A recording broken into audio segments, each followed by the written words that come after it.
Gentlemen, welcome to the podcast where we have hit the big 200. Yes, episode 200. It's Lost in the Midcard. We have made it a little over 4 years in our journey. We have now hit episode 200, and we come to you with some big news. Just actually set up, literally as we were chatting before we hit the record button. We are now on Spotify. So if you search for Lost in the Midcard on Spotify, I would say by the end of the week, you'll probably be able to enjoy the entire library of Lost in the Midcard, all 200 glorious episodes on Spotify.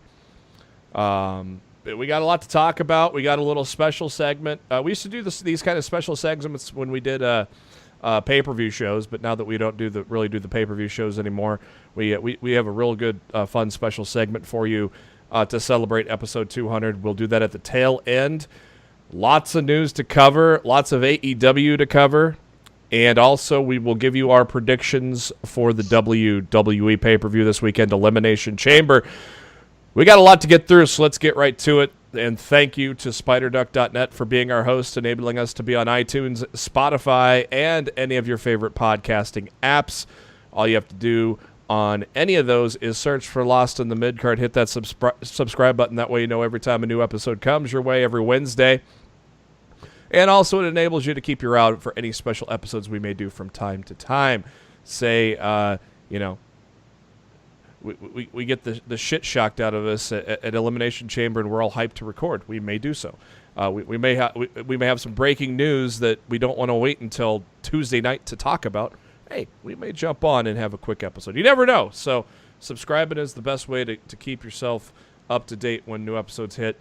You also can subscribe to us on the YouTube, and the links to all that are on our Facebook page, which of course I'll have to add a little Spotify in there once that get updated. But go to facebook.com/Lost in the Midcard. It's on our pin post there. Also on our pinned tweet at LITMC Podcast on the Twitter.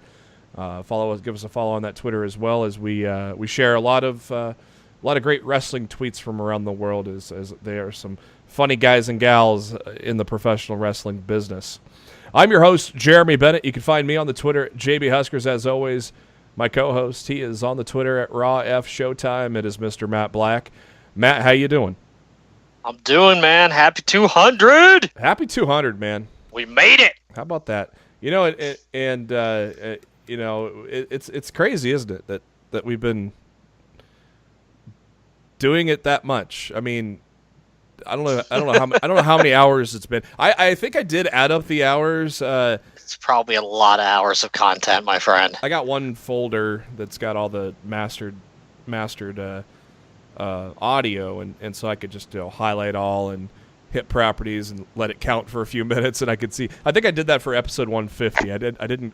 Maybe I'll do that. Ahead of posting 200 tomorrow, just to see how much we've been talking for 4.5 years. But it's been a hell of a ride, hasn't it, Matt? Talking. Did you lots just of talking? Say Tucky? Oh. No. Oh, I thought you said. I did not. I thought you said Tucky. No, you're just looking for an excuse to do that stupid impression. He wasn't on TV this week. The impression is banned from this point forward on episode 200. Nope. No heavy machinery. No, it's never banned. It's banned. Never banned. You can't mute me. I'm in control of it all. It's banned, like a Becky Lynch match at WrestleMania. Tucky! See? Son of a bitch. I'm in control here, so it's not banned. I'll kick you in the dick. Our other co-host, Mark Henry said it's National Kick Someone in the Dick Day on Busted Open today. So Vince did that yesterday, didn't he? Even a day early. Son of a bitch. Our other co-host, he hasn't been on the ride for 200 episodes, but he's been on the ride for the better part of this past year. You can find him on the Twitter at NoOneLikeD. It is Mr. Darryl Bullock. Darryl, happy 200. How you doing? Good, man. I'm just happy to be here for the 200 episode. I wasn't here for 150 or 100 or the first episode, but new beginnings, and I'm here for the rest of the ride, fellas. Yeah, that first episode, boy, trying to talk about Roman Reigns winning the Rumble. that was something. Oh, look, The Rock's getting booed. Oh, hey, all right. Wasn't that the same Rumble, Matt? That was the same Rumble as WrestleMania 30, where Bryan got kept out of it. So Mysterio even got booed when he was number 30, right? Wasn't? Yes, it was. Yeah, Rey Mysterio got booed in number 30. I was there. That was in Pittsburgh. CM Punk's last WWE match. Yep, and then you went on the road to New Orleans and saw history. I did. Probably the best WrestleMania I ever attended. So, WrestleMania 30 was magical for so many different reasons. Really loved that week.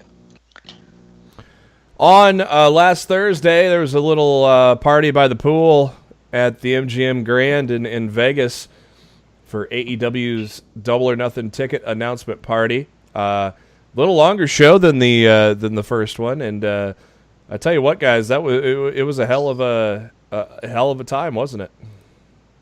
Mm-hmm.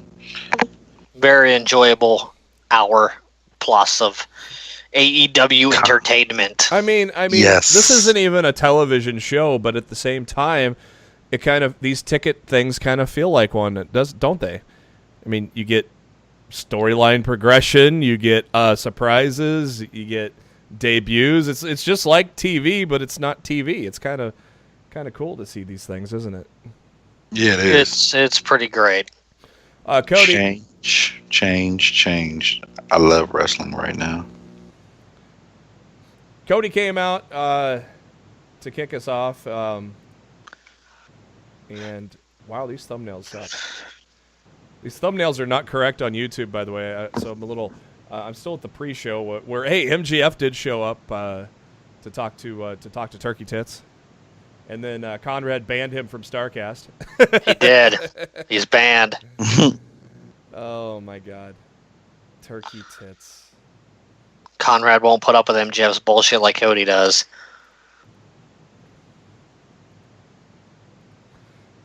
So the show kicks off with a little talent announcement that we get a new signee to AEW, and it's really a really groundbreaking one because an openly gay male wrestler named Sonny Kiss, who is very talented, has a great following and a great personality, and guys, it's kind of cool to be able to have someone like Sonny on the roster, and I thought it was a great announcement. What did you guys think of Sonny Kiss? Sonny Kiss is good. I've seen him wrestle in Jersey at Capitol Wrestling. Very humble guy, and very athletic. If you have a chance, check him out on YouTube. Somebody had asked, did anybody do a bump in the pool yet? And our buddy Scott Burris said, yeah, the T-shirt did, because Sonny didn't quite clear the pool with the T-shirt throw. Oh my God, I'm jumping ahead, but at the end when Kenny was walking on the edge of the pool, I was just waiting for Jericho to tackle him, and they both go in. I think if it wouldn't have been so cold, yeah, I think they might have planned for something along those lines. But you don't want your top talents getting pneumonia. Right. So it was probably the air on the better side of caution. I personally have not seen Sonny Kiss wrestle. I've heard he worked a lot in Lucha Underground, but I am not in Lucha. I can honestly say, since I don't get the El Rey Network in HD, I have never really seen more than a few episodes of Lucha Underground, so I'm not familiar with his work. But a lot of people on Twitter were excited about it, and I'm excited to see what he brings to the table. Yeah, I haven't watched Lucha since towards the end of season 3, so I wonder if he was in later in season 4 or something. I don't know. I'm not 100% sure because I don't remember him. I mean, I watched it extensively for seasons 1 and 2 and most of 3, but I didn't really watch it on season 4. Hopefully it'll be on Netflix and I can binge it sometimes. It's good stuff, but I just don't feel like it's going to be lasting. They're not doing business the right way or well, especially like with situations with Pentagon. So I just don't feel like it's lasting. Of course, we have a feeling we have a feeling with AEW though that they're going to last. So Cody came out, gave us a little State of the Union, and we still don't know who his opponent is at Double or Nothing. We'll get to that in a minute when we talk about the Double or Nothing episode from tonight. He introduces AAA's Cruiserweight champion Sammy Guevara, as earlier in the day they had announced that AEW will have a partnership with AAA, which is very cool, and expect to see the Cruiserweight champion perform at Double or Nothing on May 25th. Is that right, gentlemen? Mm-hmm. I should have that date memorized by now, but I don't know anything about Sammy, but I liked his cockiness on the mic. I could assume he's pretty damn good in the ring if he's a Cruiserweight champion in AAA. Are you guys either one of you guys familiar with him? And I'm not. What were your thoughts on his appearance at the ticket rally? It opens doors for AAA, I guess, to expose or get their talent exposure to the folks who don't know what's going on down there. But so I think it was pretty cool. Yeah, I thought he was pretty cool, pretty cocky on the mic, Hangman Page comes out next, and he got interrupted via satellite by the bastard, Pac. And, God, gentlemen, can we just see this match right now? It's going to be good. I didn't expect Pac to intervene, but I thought that was a pretty good promo that Pac cut there on the old cell phone. And, man, that's going to be... I think we're going to be talking about that one for a while, boys, once that one's said and done. The Bucks came out, said hi to a lot of people in the front row, along the entranceway. Took a lot of selfies with people, signed a lot of autographs. It's kind of cool. You saw about almost everybody kind of doing that. That was kind of cool to see. They had some unexpected guests, huh? Maybe they were expected, but maybe it wasn't expected what happened. But first, they came. They weren't here to talk Double or Nothing. They were here to talk business. And tag team wrestling is a dying art form in the WWE. We all know that. If Vince only would have seen Monday Night Raw, hopefully he saw it, because that was the only time they chanted "This is awesome" was during a tag team match last night. Newest signees to AEW, the Best Friends, Chucky T and Beretta. That's a good one too, isn't it, guys? Oh, that's a hell of a signing. Very talented tag team. Yeah, I'm a big fan. I remember when Trent Beretta was a jobber in the WWE, and he had like a little run. Where's Trent? Didn't he have like a little run of winning before he left? Or like he kind of had. I don't remember him ever winning. And of course, Chucky T. Chucky T is an indie legend in my book. Just Google the match with him against the Soldier Ants. That one's pretty funny. So the Best Friends come out, and we get a little hug. But that was not all. Another tag team showed up, didn't it, boys? Yeah, buddy. I was not expecting Ray Phoenix and Pentagon to show up. Were you? I did. I had an inkling that they probably would. I thought they would be there, especially after the tease on being the Elite. And they're the actual Lucha Brothers that I actually care about, not to be confused with the Lucha Trash Party in WWE. I was gonna call it the Lucha Crap Party, but yeah, trash works too. Crash, trash, smash, axe, crush. I don't give a fuck what you call it, but they suck. And I'm so sick of the Lucha House Party, I could puke. Nick ate a little super kick from Phoenix, and Matt ate a packaged pile driver right on the stage from Pentagon as the boys had to be helped off the stage. That was a pretty cool moment, wasn't it? Yeah, I didn't expect that to happen though. And they sold it afterwards because Matt was not involved in the the breakup. In the media presser. Oh, really? After the show, they had separate interviews with Brandy, and then they had Cody and Nick, and Matt wasn't there. So they sold the beatdown. Even after the media, after the whole ticket rally was over. So I thought that was pretty cool, because WWE would have just had him out there. He's got a bad back. Like nothing happened. He's got a bad back. So I thought it was pretty cool. Look, the bad back angle has to end. It ran its course for a year. He's out of New Japan now. The bad back needs to go away. We don't need to continue the bad back storyline. Now you might have a bad neck after that damn pile driver. Our next up at the ticket announcement, the chief Brandy officer, Brandy Rhodes, comes out to introduce a few new ladies into the fold. Of course, we know all about Britt Baker being the first one signed to the roster of the women for All Elite Wrestling. We got ourselves a new girl, and she smiles. She's happy. It's Kylie Rae. I'm not too familiar with her, but I saw on Twitter a lot of excitement regarding her from people on Twitter. So it sounds like she's a really good performer. I wouldn't put it past them, because I mean, obviously AEW's looking for the best. And so, have you guys seen Kylie Rae wrestle at all? I have not. Yeah, I have not either. Which I don't mind. I like the fact that they're bringing in people that I'm not super familiar with.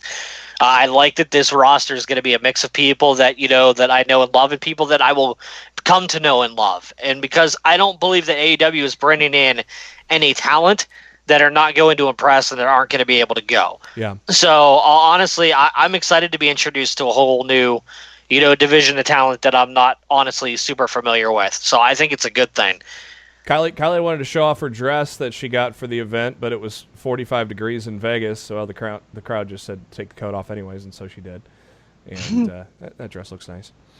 Kylie was not the only person that Brandy invited, and that smile kind of went off of Kylie's face real quick when she saw the next newest signing to the women's division of AEW, and she looks like an imposing figure that you don't want to fuck with. Nyla Rose. I would say she's kind of a tough and mean girl, kind of like a Tamina, kind of. I would say. I would assume she's probably better in the ring though, but quite a dynamic between the two signings. You got this Smiley Kylie, which is her nickname, and Nyla Rose, and Kylie extends the handshake, and that didn't go well, did it, guys? Not at all. Kylie, to me, looks like a tougher Bayley. Yeah, I could see it.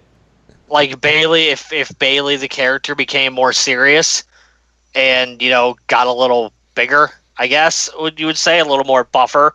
Like, she kind of looks like a tougher Bayley. Like, I don't expect Bayley to go in the ring and street fight with somebody, but I could see Kyrie getting in there and street fighting with somebody, if that makes sense.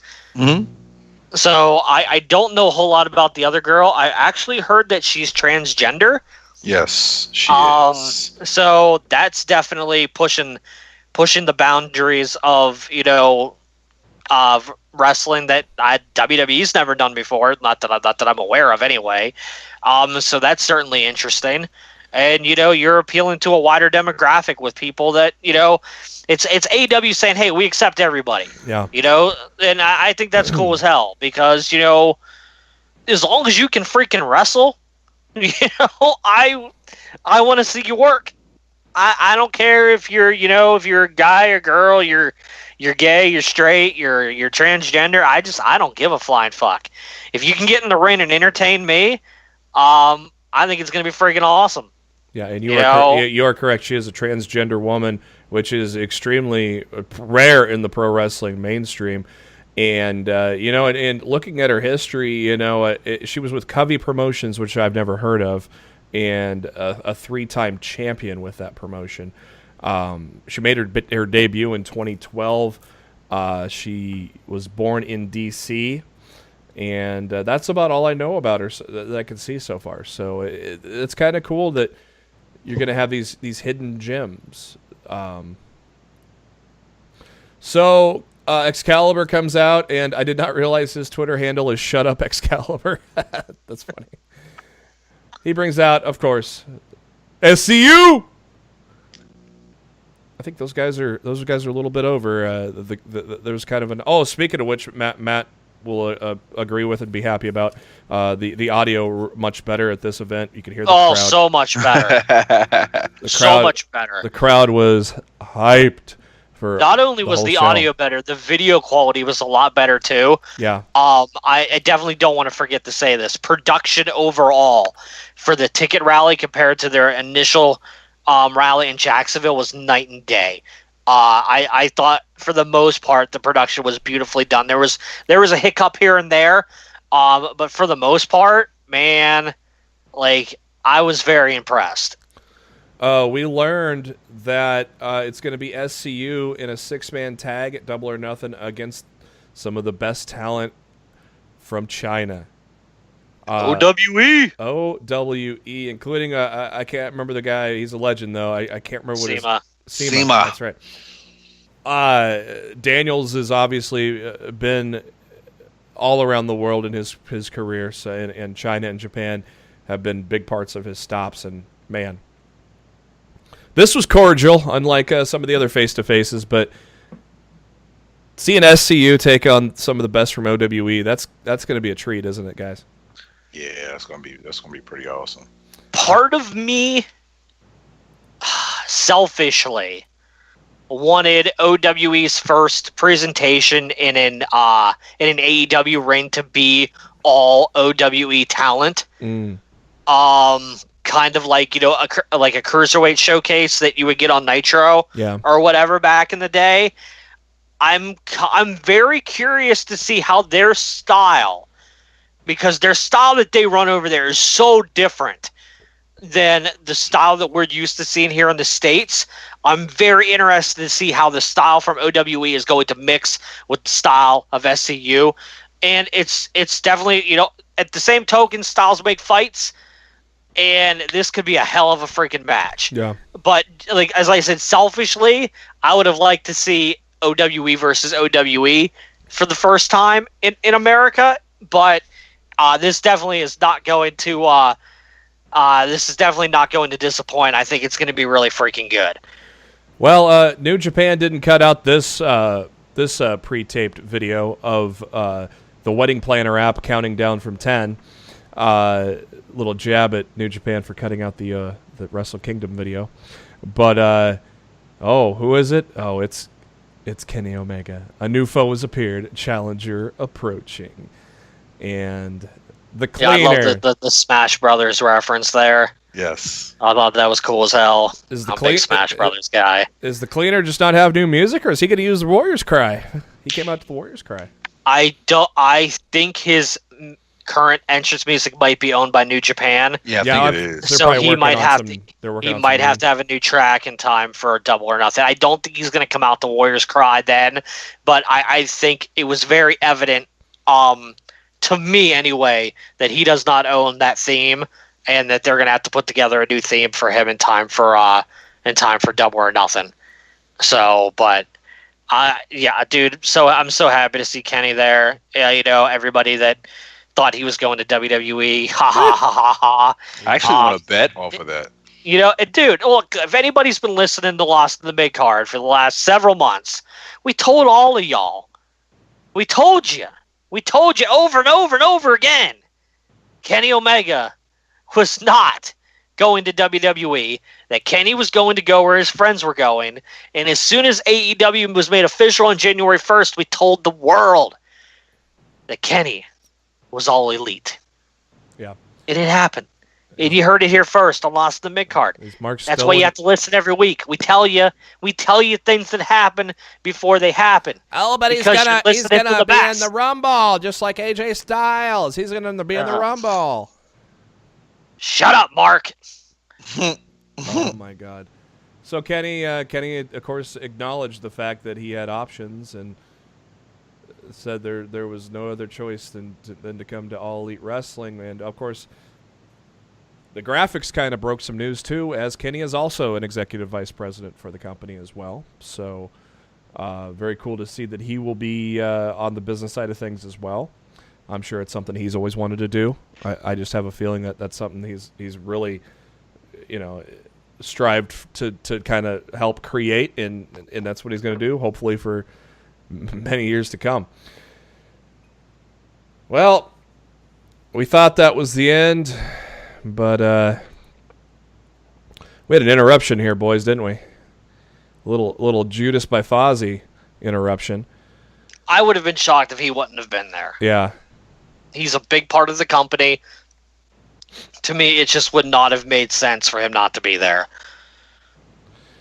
Jericho makes his appearance, and he definitely looked like he was on a mission.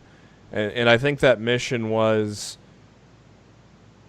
I'm the big fish of AEW, and you're trying to come here and take that away from me, so I'm going to slap you in the face. I think that's what Jericho's point was.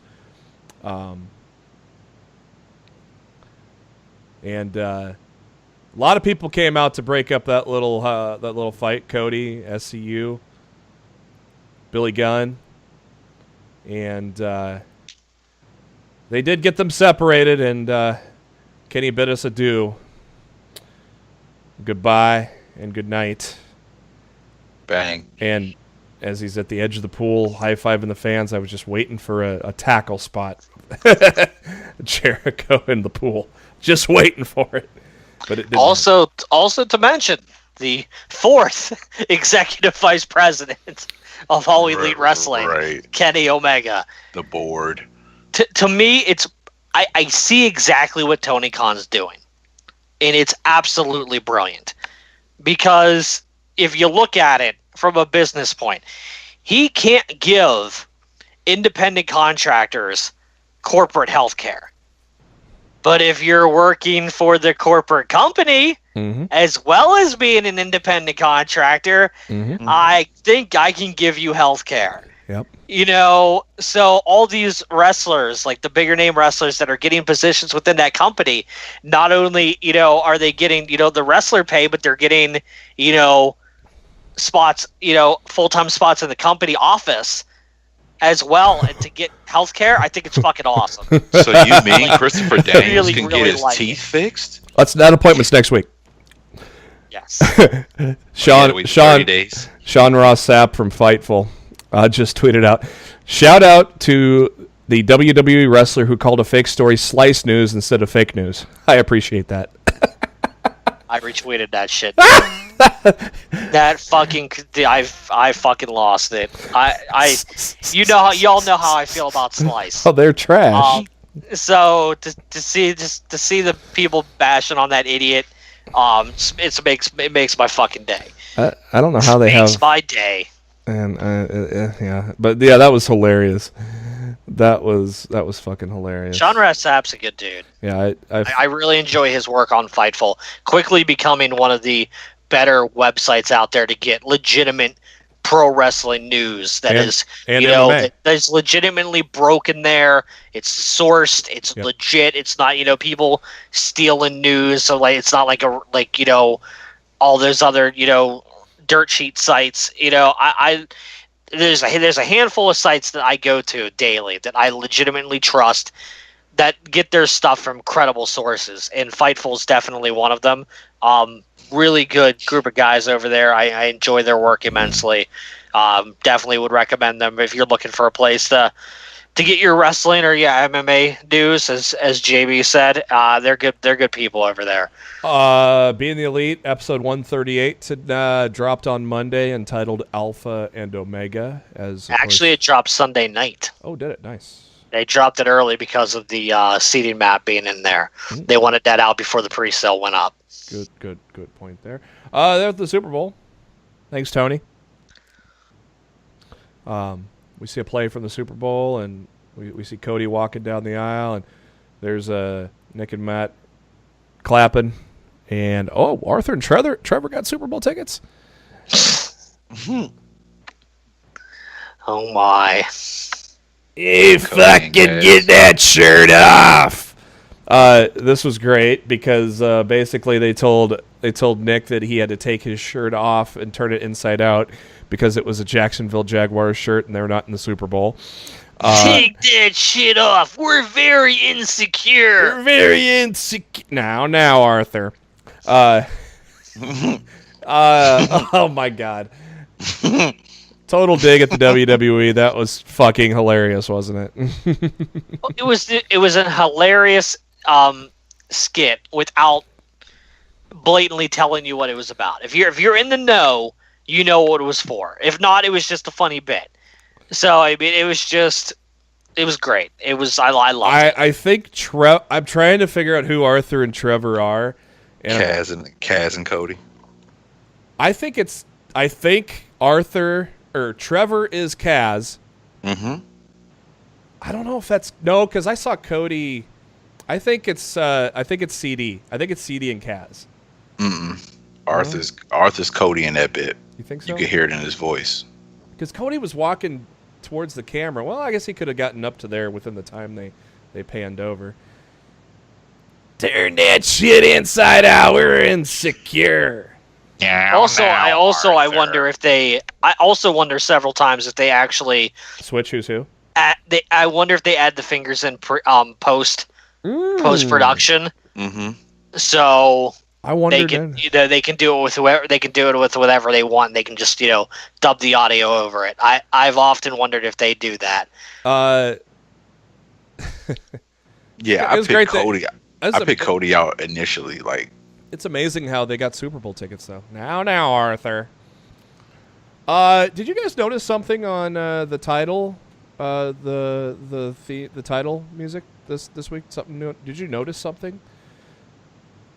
Did you notice something weird? You talking about the intro? Yeah, you noticed something a little weird on the intro this week? Well, they cut off. One thing I didn't know, they cut off Flip. Yeah. They cut off you saw. Well, they've been cutting him off more and more each passing week. Yeah, you see a nanosecond of him this weekend. Yeah. So like he didn't even turn around.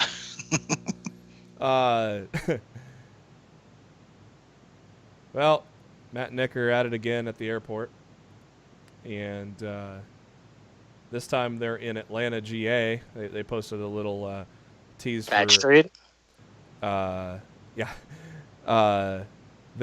posted a little tease on the for Come Hell or High Water was the name of the show, that they're going to go invade in Atlanta and then take in the Super Bowl and I didn't catch this at first as a obvious. I should have caught this at first, but after they landed in Atlanta, they're talking about business and in front of the camera, and they're in front of Goldberg's Bagel Company.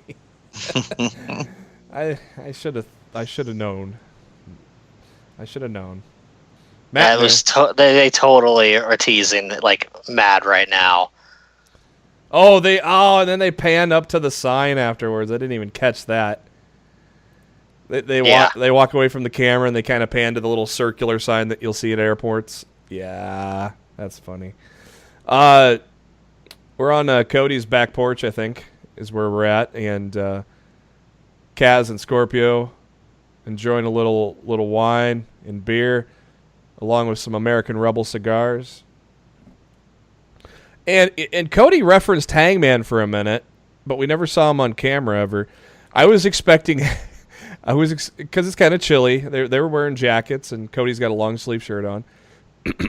I was expecting Hangman to be sitting there in full gear, like freezing his ass off. But we never saw him. He said Hangman or something. Maybe Hangman was running the camera. I don't know. And Daniels comes out wearing a mouthpiece like Cesaro. Can't hear a word he's saying. Swiss Cyborg. But he's got an appointment next week, so we have to put up with mouthpiece and mouth blurring for another episode of Being the Elite. You say put it up with it. I'm enjoying it. I think it's funny as hell. I know. You guys are dicks. Doing an MMA gimmick, Chris? Shooter CD. Yeah. Love it. They show Hangman Page making his way out to Atlanta. He stops short of the ring because, well, he's not alone. Cody, one of the EVPs, comes out with Pharaoh, and they actually kind of didn't get the upper hand. They were getting beat down in the ring when MJF makes the save. Oh, hey, all right. So he tries the bigger guy that he was clashing with there. He tried some clotheslines that didn't quite work, and so then he did his patent, turn his back and give him the old eye poke. And then Cody did the old classic gold dust drop down uppercut.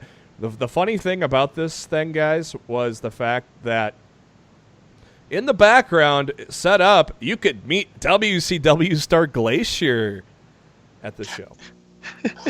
Damn. Joey Ryan in the corner looking all beat up because he's the one that always gets beat up at these things, I guess. And it was kind of funny at the end. Cody and MJF hug, and then then MJF just puts the middle finger right in Page's face until Cody turns around. That shit was hilarious. I love what they're doing with this two-faced MJF. And MJF did a great job with Hangman put him in a chokehold, and then as soon as Cody turned around, MJF turned it into a hug. That was spot on.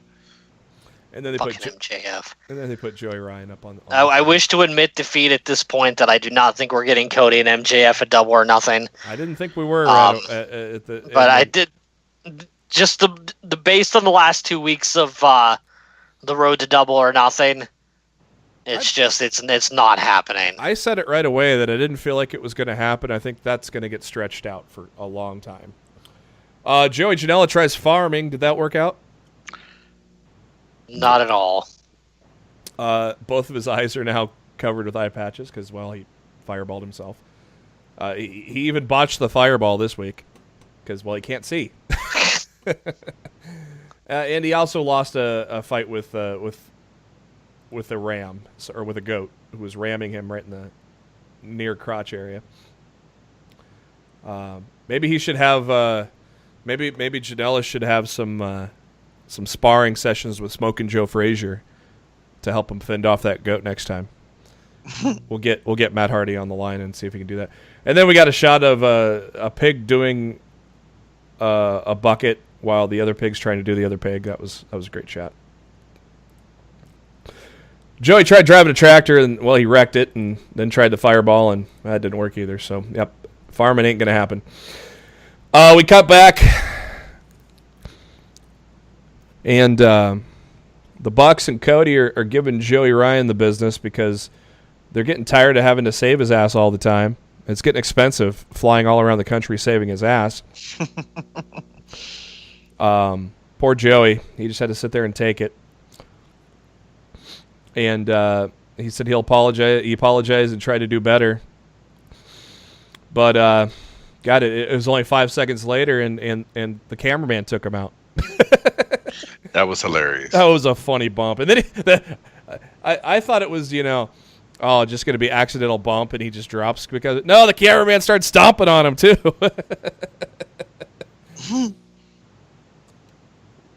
Poor Joey. Then we cut to the Super Bowl. Everybody getting ready for the Super Bowl. CD said that these were 3 of a kind, the SCU shirts with the Ram logo, and they're going to be auctioned off on eBay. I'm not sure if that's been put up yet or not, but they're going to be auctioned off for charity pretty soon if they haven't done it yet. So the guys heading to the Super Bowl. Nice little, what do you call that? Kind of like the fast forward videoing of them putting the halftime stage together. That was pretty cool. I think, was Kazarian saying you rock or fuck you to Maroon 5? I can't tell. Fuck you. Yeah, because Kazarian is a metalhead, and he has his own band, by the way. At the end, of course, New England won 13-3, right? Is that right? Yeah, I think so. Yeah. And SCU storms out of the Mercedes-Benz Dome. This is the worst Super Bowl I've ever seen. Well, they're not wrong. SCU. Long live the AAF. Hangman Page welcoming us into his home or wherever he's at. And he shows us the little seating chart for Double or Nothing. And I wish I could get a $200 seat right in the front. That'd be nice. And then they show the end of the ticket rally, Alpha and Omega. And basically made it official, which we already knew. But Alpha versus Omega for Double or Nothing. And that ends this week's great episode of Being the Elite. Then, as SmackDown was on the air tonight, is when the Road to Double or Nothing debuts, and episode 3 was tonight. But a lot of business, a lot of behind the scenes, kind of the business aspects of things with the Bucks, I think, which is really cool to see. And Kenny Omega, I didn't know you guys were filming, so he jumps in and joins the fray. They kind of show some of the behind the scenes stuff as they're setting up the ticket rally. You get to see the control room with all the cameras and stuff, and pretty cool setup. And Matt, you said it. Production was off the charts for this one. Yeah, absolutely, and it's gonna get better every time they do it. And I don't think this is the last quote unquote rally that we will see before Double or Nothing. I think they want to keep the momentum going, and I think we're gonna get at least one more of these between now and May 25th. We might even get 2. And honestly, if I were them, when my next rally would be? In New York, WrestleMania weekend. Yeah, might as well. That's where I'd run it. You're not going in there running an event or anything, but I'd go in there and run a rally that weekend. Fuck yeah. They talked to some fans that were in line, kind of just what AEW means to them, and some pretty cool words said by one of the fans there. They showed us a lot of what happened at the ticket rally, the Bucks getting beat up, debut of some of the women, of course Kenny Omega making his appearance, and Jericho, and some fans talking about that. We cut to the home of Brandy, and she's on the line with Britt Baker on a little FaceTime, and Britt kind of wondered what her place for Double or Nothing. And put me in a match, damn it. Brandy says, "Well, that's number 1 on my priority list." And so, and if you notice when Cody brought in some of the shots, some of the artwork for the match announcements, Britt Baker is in there. She's going to be taking on Kylie Ray and Nyla Rose. Triple threat women's match. So, Cody talked about after she talked about the women who she introduced on the ticket rally. Cody shows up and asks Brandy why she's not on the card. Brandy says she wants to focus on the women and getting the division developed first before she herself gets in the ring. So I think that's really cool of Brandy, and I respect that a lot, that she wants to get this up and running and going first before she even worries about herself. Yeah, look, at the end of the day, she's the chief brand officer first and a wrestler second, in my opinion anyway. If she wants to be behind the scenes at Double or Nothing, let her be behind the scenes. Let her do what she feels needs to be done to put on the best show possible. Mm-hmm. And for the second straight week, we get a tease as there's a third color photo. First there was the Kenny and Jericho, then the women. Cody versus, and well, that right half of the thing is blurred out. Internet's running overtime trying to figure out who this guy is. Do you think it's Dean? Do you think it's Dean Ambrose? It could be. If it is, they're treading on dangerous territory. If it is, because the man's contract isn't up yet, and if you're already putting marketing and shit together in preparation for a guy that hasn't even fully left the other company, I don't think that's a really good idea. But they're not showing any of it. I still think they could go back and use that against them. It's probably not you all knew this was going to happen, and just I don't know. To me, that's very dangerous. Yeah, it doesn't. You know who I'd put. I'd put in there. And I haven't heard anybody say this, but I'm gonna go out on a limb. I hope you don't say the same person I'm about to say right behind you. I'm drawing a blank, honestly, guys, so I could use all the help I can get here. Ted DiBiase. Oh. That's a good one. I wasn't even thinking that one. He's back wrestling again? I don't know if he is, but I bet you if there's anybody who could get him back into wrestling, it would be Cody. Wow. And I think a match between him and Ted DiBiase at Double or Nothing would be really fucking cool. I'm going to guarantee you that's not what Darryl was going to say. Like I said, I haven't heard anybody say that. That's literally that's a guess out there. I'm trying to think, outside the box, like AEW has been clearly known to do already. And I'm gonna say Ted DiBiase. How long is Goldust under contract? That's where I was going. I don't know how long I don't know how long his deal is. I said, that's another guy that it's the same. To me, that's the same situation with Dean. Don't put this kind of stuff out there advertising that you're going to be facing somebody that's currently under a WWE contract. You're asking for trouble. For all we know, Goldust may not be under one anymore. Right, that's where I was going. That's possible. I don't know. As far as my understanding, just the look he's still under contract. Just the look that Brandy gave Cody, it kind of feels like, well, it'd be obviously Dustin Rhodes, but yeah, I that's exactly who I was going to say. I was like, yeah, it should be his brother because that'd just be very interesting. I'm looking at the thing blurred out, and it looks like the dude's got blonde hair. I got the still shot here. Let me screenshot this. Yeah, but it looks like there's some black on his face too.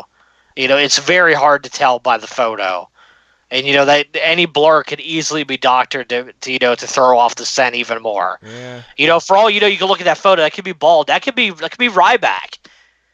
God, I hope not. Who just recently had surgery and is looking to get back into the business.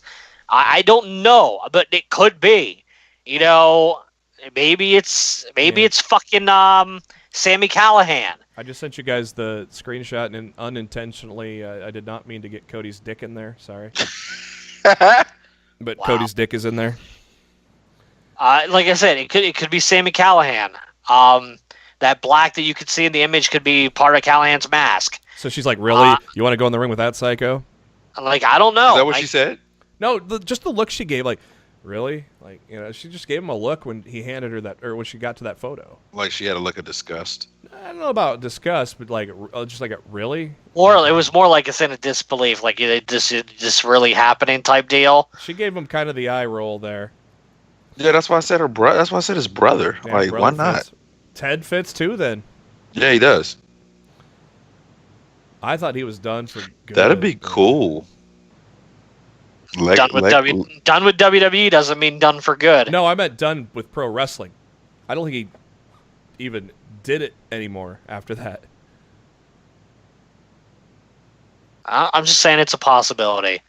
We're all just playing the guessing game right now. Nobody, besides the people within AEW, nobody knows for sure, who this is. That'd be a cool matchup of two former Legacy members. Teddy is 36. Is he? He's that old? Whoa.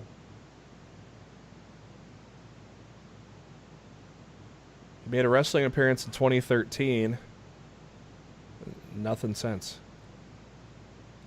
I'm just saying, don't count it out, man. That's all I'm saying. I'll tell you who it's not. It's not Jay White. Yeah, we'll get to that in a little bit. Shots fired. We'll get to that in a little bit, but first, some sadder news as we hit the headlines now.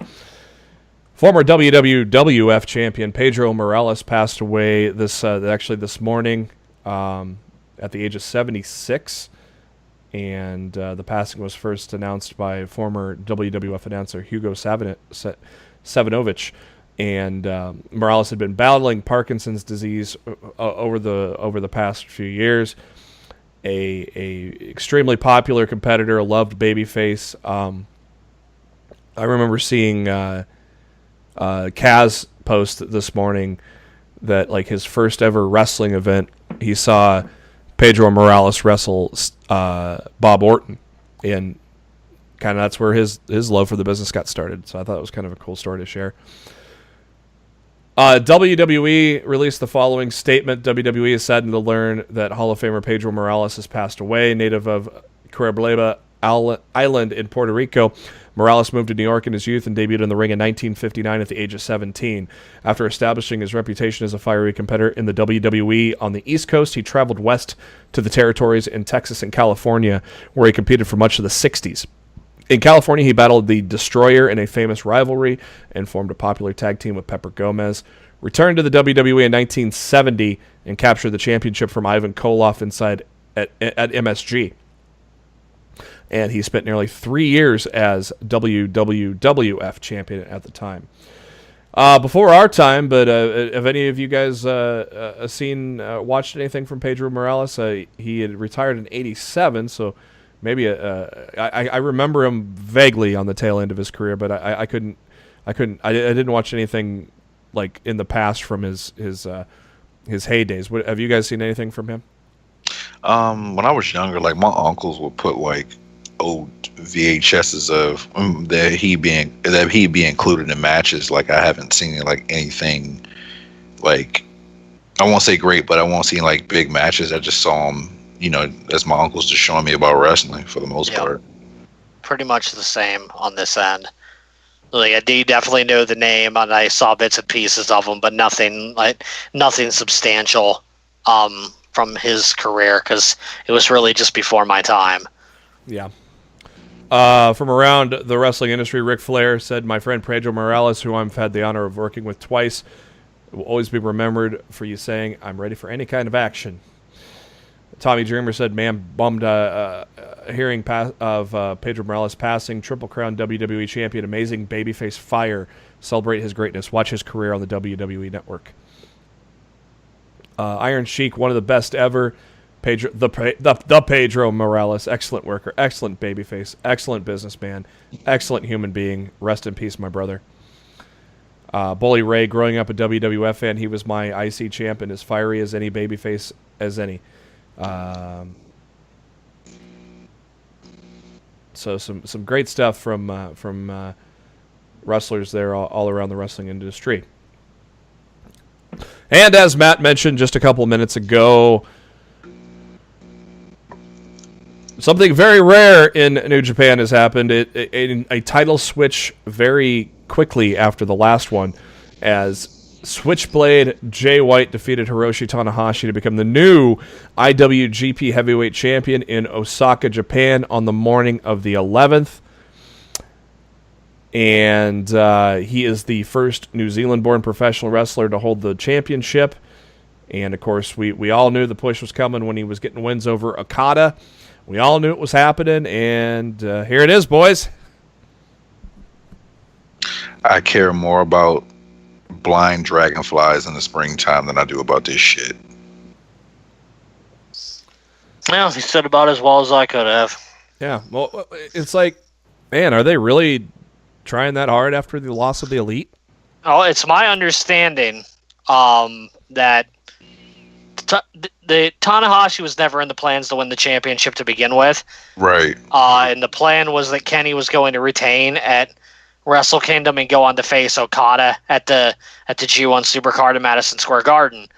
But when Kenny was leaving, they had to change their plans, and Tanahashi was basically just served as a transitional champion to get the title on Jay White. Yeah, they wanted to do the first title, heavyweight title change on American soil, from what I heard.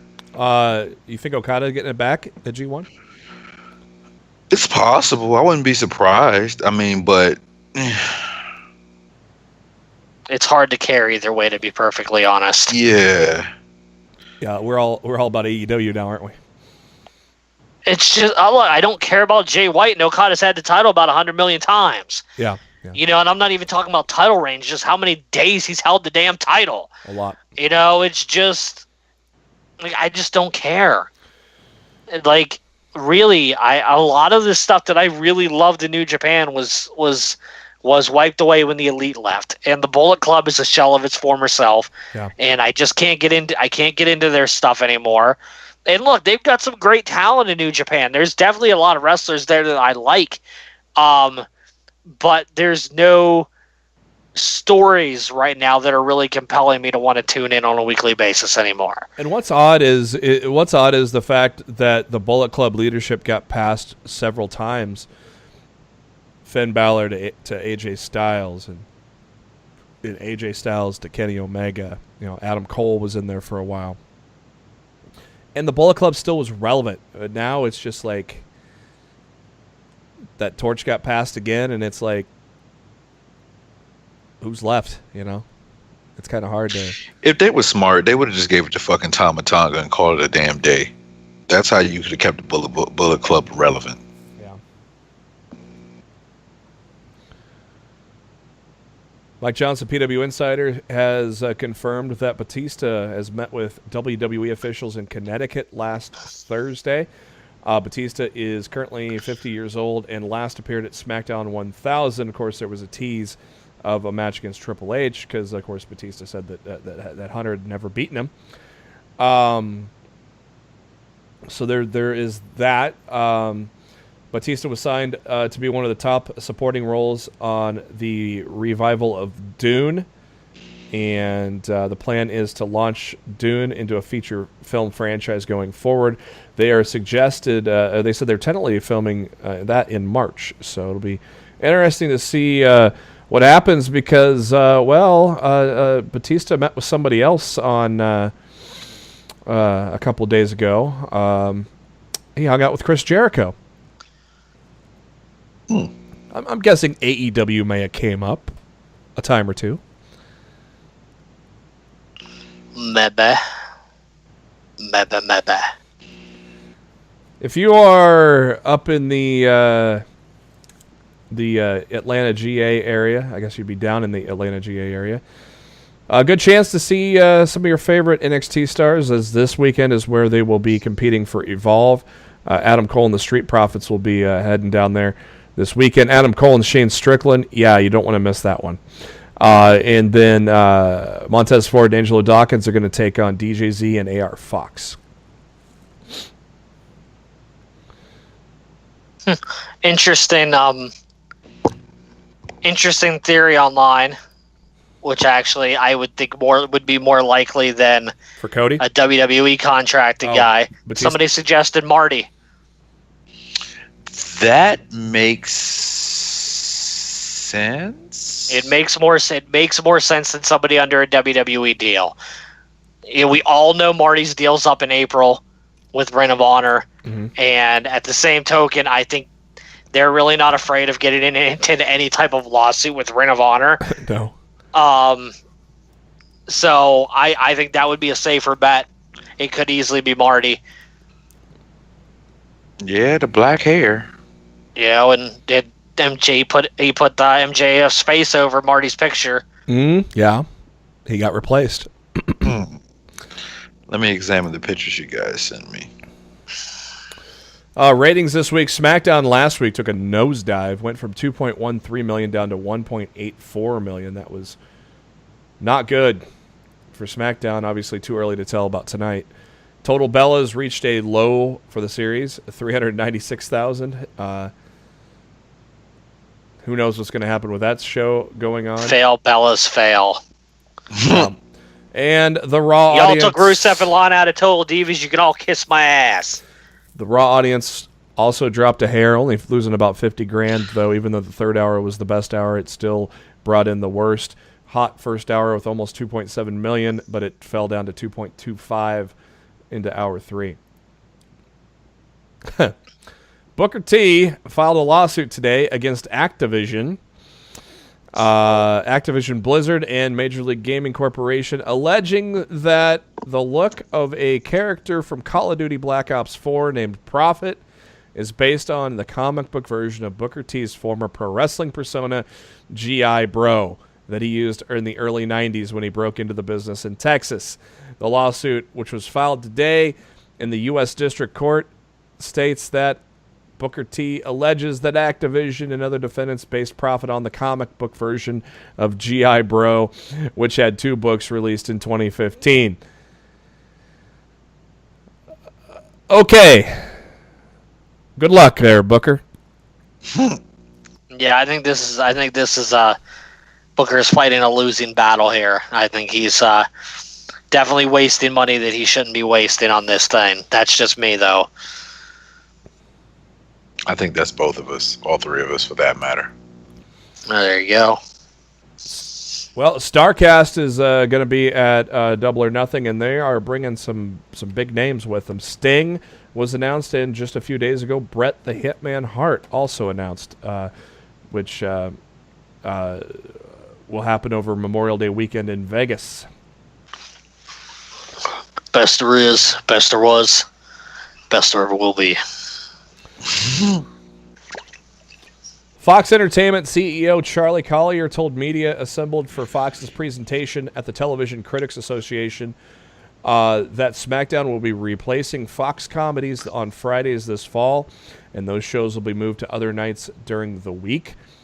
A reference was made by Collier to SmackDown being on Fridays short term, so it does leave the window of opportunity for SmackDown to be moved to another night down the line. They also stated that other WWE programming will be appearing on Fox Sports 1, but they did not specify on what programming that may be. NXT. And as for the Fox network deal itself, the current deal is for SmackDown and SmackDown alone, nothing else. So, interesting that he said that the Friday's a short term. I mean, Friday night is not a good network night for TV, so I'm sure. Yeah, well, where the hell you gonna put it? Yeah.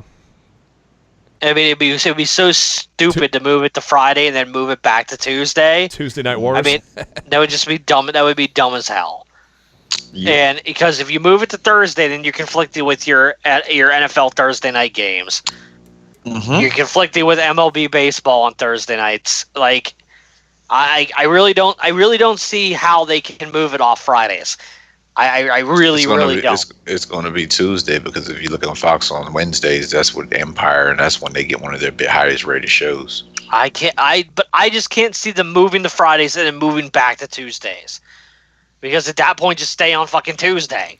Yeah, it's such a weird. It was such a weird statement, but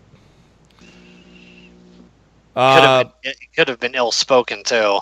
Yeah, Luke Harper is at the Performance Center this week, and XFL named Bob Stoops, former Oklahoma Sooner coach, as the Dallas franchise's XFL coach. That's kind of interesting that Bob Stoops returns to coaching. Stoops, really? Yeah. Okay. Harper was at the SmackDown taping in Toledo, not obviously on TV this week. If you've watched the proceedings that were on tonight, the great edition of SmackDown, that is. It's really going to be interesting to see what they do with Harper.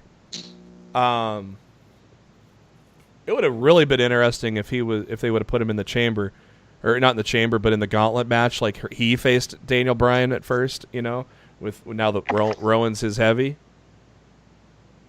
But it's going to be real interesting, but I just hope to God they fucking push him, because, I mean, he deserved it whenever that was with the Orton and Bray Wyatt thing, and it almost looked like he was going to break out to be that star. And I think Harper somehow interferes in the chamber and helps Bryan retain.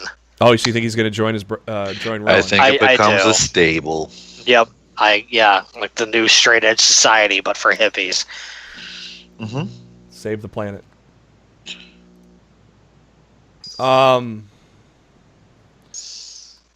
Mike Johnson, PW Insider, addressed the current contract situations of some superstars of the WWE. Dolph Ziggler, he says, we are told that the company's relationship with Ziggler is continuing. Obviously, he's on a hiatus right now. He's going to do a little comedy. The Usos, PW Insider has been told by multiple sources that the current deal for the duo are slated to expire in April. WWE has been in discussions about a new deal. I can't see them leaving the company, right? Anything's possible, but I don't see them leaving. And with AJ Styles, the former WWE champion, denied that he come to terms with WWE on a new deal several days ago. PW Insiders told that two sides have been in discussions for some time, and that the WWE has made a strong play to keep Styles, obviously, with a little somebody down in Florida around the corner there. So, Dolph is also a really interesting name. Looking back at going back to the Cody situation for Double or Nothing. If the rumors were true and his contract really did expire on the 31st of January, just because he has a handshake agreement with WWE doesn't really mean jack shit. No. So if his contract's legitimately up, that could be somebody that they could be playing off too. It could be Cody versus Ziggler. And we've also learned that if a contract expires or if a contract runs its course in the WWE, there's no 90-day clause. More often than not. Yeah. That's not 100% of the time, but more often than not, that's how it works. Yeah. Most of those 90 days are when they get future endeavored.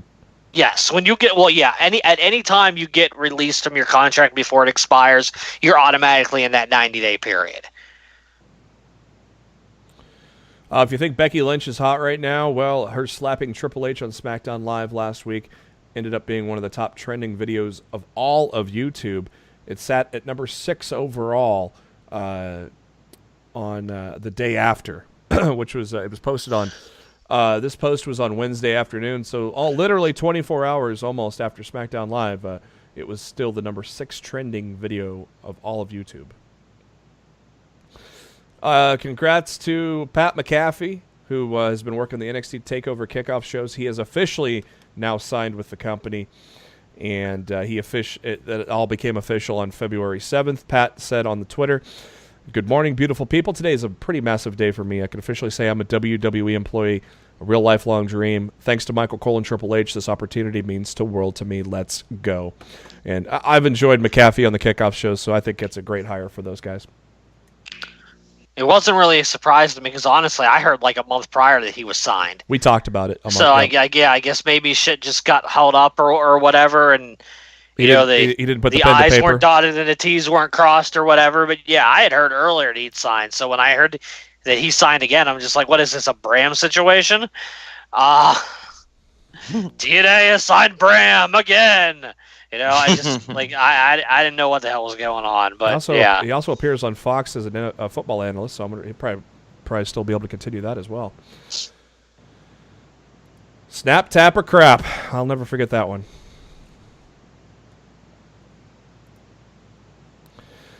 The Rock revealed this week that he was the choice to host the Oscars coming up, and Dan Buffa said the Academy is so inclined to line up a great host for next year's Oscars. Just pick The Rock, and The Rock's Dan Buffa is looks like he works for St. Louis 590 The Fan. Rock replied to the guy, Mahalo, dude, but I was their first choice to host, and it was my goal to make it fun. The most fun and entertaining Oscars ever. We tried hard, but couldn't make it work since I'm shooting Jumanji. Academy and I were super bummed, but maybe one day down the road. So I might actually watch the Oscars if The Rock hosts them. It might actually be entertaining for a change. Yeah. You're right. The only entertaining award show, of course we're in the middle of award season right now. The only entertaining award show to me is the Golden Globes, because that's when all the celebrities are just getting drunk off their ass and they don't give a fuck. I prefer the ESPYs. The ESPYs are normally fun. Yeah, those are usually pretty cool too. The Rock hosts the ESPYs, didn't he? No. Huh, I guess when he did. I think Cena did. Cena, yeah, maybe that's Cena did. Yeah, Cena did. And Peyton Manning. Peyton Manning. WWE recently released their 2018 earnings release report, and within that was the number of paid subscriptions to the WWE Network, and it's currently risen to 1.59 million. So, Vince, thanks you for your continued support. They noted in the release as well that they're developing the next iteration of the network, which likely is going to be the tiered subscription like we've talked about on the show for quite a while. And, honestly, I will probably, if the highest tier is $15, I'll give them another $5 a month, to be honest, guys. Shit, just let me pay for the year. I'm good. Yeah.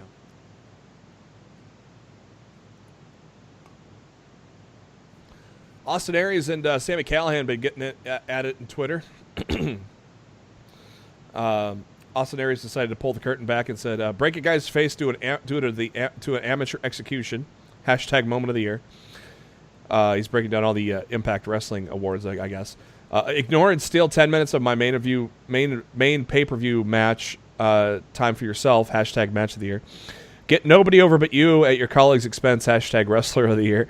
So, yeah, and then Sammy goes, "Kiss my ass, Dan, cry me a river, take your ball and run home when you don't get your way, just like you've done at every company you've worked for." Okay, children. Now, Arthur. Now, Arthur. NXT is going to air if everything holds under their usual plans, NXT will air their 500th episode on Wednesday, April 10th. Well, that's going to be the matches taped prior to NXT TakeOver at the Barclays Center. So it's not really, looks like they're not really going to do anything big for their 500th episode, but that's coming up. Hard to believe they've got 500 episodes in the can already, huh? Oh, boy. I just saw this tweet. Corey Graves says, "You must have forgotten to tag me." Guess Corey's trying to take credit for signing Pat McAfee too, huh? Why the fuck do you still follow that idiot? It was on the same article as this NXT thing. Ugh. So that's why I saw. I follow him still, but yeah. It's not I unfollowed him after his temper tantrum about CM Punk, and all the shit that he's done lately has definitely vindicated my decision to unfollow his ass. I think this is a typo. It says Starcade 2, but I think they meant to say Starcast 2. But Jim Ross, Jerry Lawler, and Hurricane Helms are set to appear.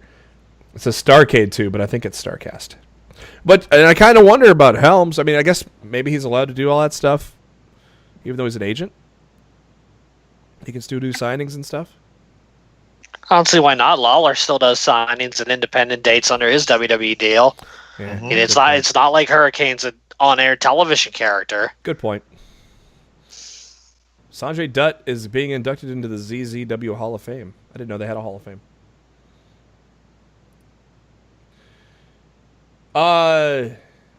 New Japan Pro Wrestling has removed Cody, Young Bucks, Trent Beretta, Chucky T from their roster page. Jericho still remains on the page because he's also free to work for New Japan. And Omega, whose deal expired a few days ago, is believed he has not been yet removed. Maybe New Japan just They don't need to remove him.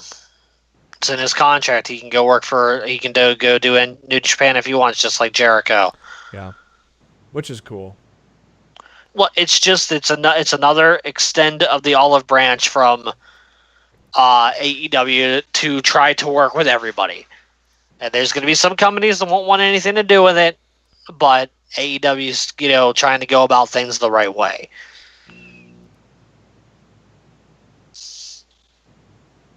AAA has landed a new television deal. They will officially debut with TV Azteca in Mexico on February 15th. LuchaCentral.com is reporting that a 2-hour series will air at 4:30 Central Time every Friday, with Azteca covering the production, and AAA will maintain the rights to the content similar to WWE's deal with the USA Network. So, no word if that will air in the United States. I might get TV Azteca. I don't know. I do have a lot of Spanish channels, so I'd have to check. And of course, All Elite Wrestling officially announced their AAA partnership with. The announcement made by AAA's Dorian Rodan So AAA really kind of and another side note. I saw another note. It's not going to affect their deal with Impact. Someone tell Ed that. Yeah, right. Like, it really matters. Like, Impact's going to be around 2 years from now. MLW's weekly series Fusion is going to move to a new time slot shortly. The promotion announced today, and I believe that time slot is on a Saturday now. They're going to move from Friday to Saturday. Saturday nights. They're doing it to make their live specials easier to be done. Yep. Last Saturday's live special was the second most watched MLW broadcast ever on BN Sports, and the most watched broadcast for the day for the cable network. And a happy belated birthday to Selena De La Renta. She turns 22. God, I cannot believe she's that young. She's a hell of a manager at that young of age. She does a hell of a job, I think. Yeah, she's pretty great. Congratulations to play-by-play announcer for Ring of Honor, Ian Riccaboni. He announced that he's going to be missing the Florida Bound by Honor events, but that's because that his wife is pregnant, and it sounds like by this weekend he will be a father. So congrats to Ian Riccaboni there. We talked about this last week as some localized promos in Canada announced the Superstar Shakeup. WWE officially announced it a few days ago, and they're calling it the first international shakeup. So, but it remains to be seen if that's going to include NXT UK or if they're just calling it international since they're in Canada. I don't know. But hey, maybe Pete Dunne gets moved to NXT or Raw or SmackDown. You know, I could totally see Pete Dunne being on a couple of the big shows because I think he's done a hell of a job as his 600 plus days as a champ in the UK. I would not be surprised. What do you guys think? I can see him going to Raw or SmackDown. I don't want him to. Right. But it's possible. SmackDown. Have him go to SmackDown of the two. Yes. But obviously, who knows what that international thing means if it's just a play of the fact that they're in Canada. Dave Bautista is in a film called Stuber, and that's going to be playing at South by Southwest. Plot of the film is an Uber driver has a wild night when he picks up a cop who's hot on the trail of a killer. And so Dave Bautista continuing to get some roles.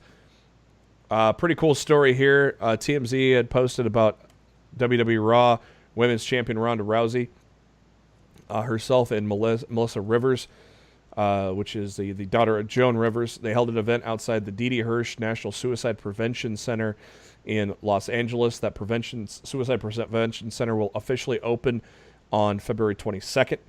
And Rousey has worked with Didi Hirsch Mental Services for many years and was the recipient of the organization's Erasing the Stigma Leadership Award. This is a cause very close to Rhonda, as her father and grandfather took their own lives. And she is quoted to saying that my message that I would give is to reach out, don't tough it out. So very, very cool of Rhonda to give her time to this new center that's going to be opening up here very soon in Los Angeles.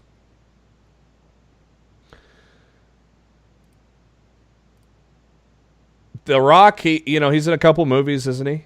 A couple. He makes a little bit of money. Mm-hmm.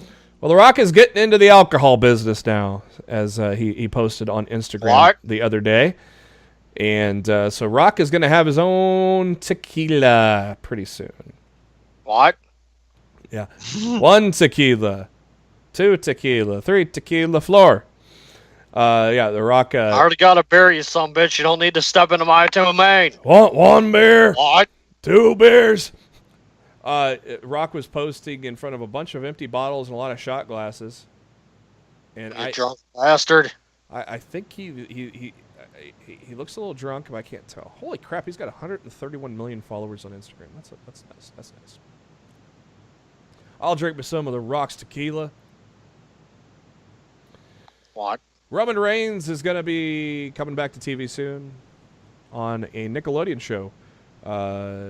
Cousins for Life. This show is set to air on a Saturday night, March 2nd. And so you can see the big dog do a little acting before Hobbs and Shaw come out in the theaters. That's a summer thing, right? Hobbs and Shaw. Yep. Mm-hmm. So that'll be Saturday, March 2nd, 8:30 Eastern. Cousins for Life. So he'll be making an appearance on that show. Ring of Honor Anniversary is coming up. That's always at Sam's Town in Las Vegas. And the first match announced for that will be for the ROH Tag Team Championships. The Briscoes will take on PCO and Brody King. And I know that excites Matt greatly. Shut up! And, well, we know who this will excite greatly. Just announced this afternoon. Yeah, I heard somebody clearing their throat there. Just announced this afternoon, Jay Lethal will take on Matt Taven for the real ROH World Title to headline 17th anniversary.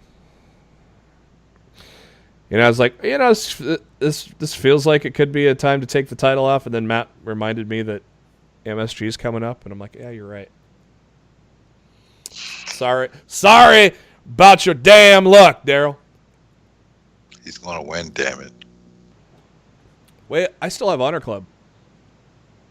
Ooh, I don't. I think mine doesn't end until April, I think, so. Mine expires on like the 7th of March, so I'm done. A week early. I have not gotten my 120. I have not touched it since I canceled it. I have not gotten my money's worth on it. So enjoy my donation, Ring of Honor. Now hopefully we get a streaming service for AEW. Yes, please. Are you just being a mark, Darryl, or do you believe in your heart of hearts that Taven's winning this? I'm being a mark. Okay. At least he can admit it. Yep, he admits it. Yes. Yeah. I appreciate that. Hey, you gotta keep it 100, man. Keep it 100. If you're up in the New York area for WrestleMania, pray for no blizzards. WrestleCon did announce that they will be running a bus trip from the Hilton in Manhattan to MetLife Stadium. So if you're going to WrestleCon and staying at the Hilton, that's a hell of a deal. So for our listeners, that we might have some listeners that go to all the manias. So something to note, take note of, a hell of a deal there. So you don't have to worry about driving and parking and all that bullshit. Season 2 finale of the Edge and Christian show is going to be, it happened this week. God, it did. It was nuts. Yeah, I heard about a psychedelic journey with Shinsuke Nakamura.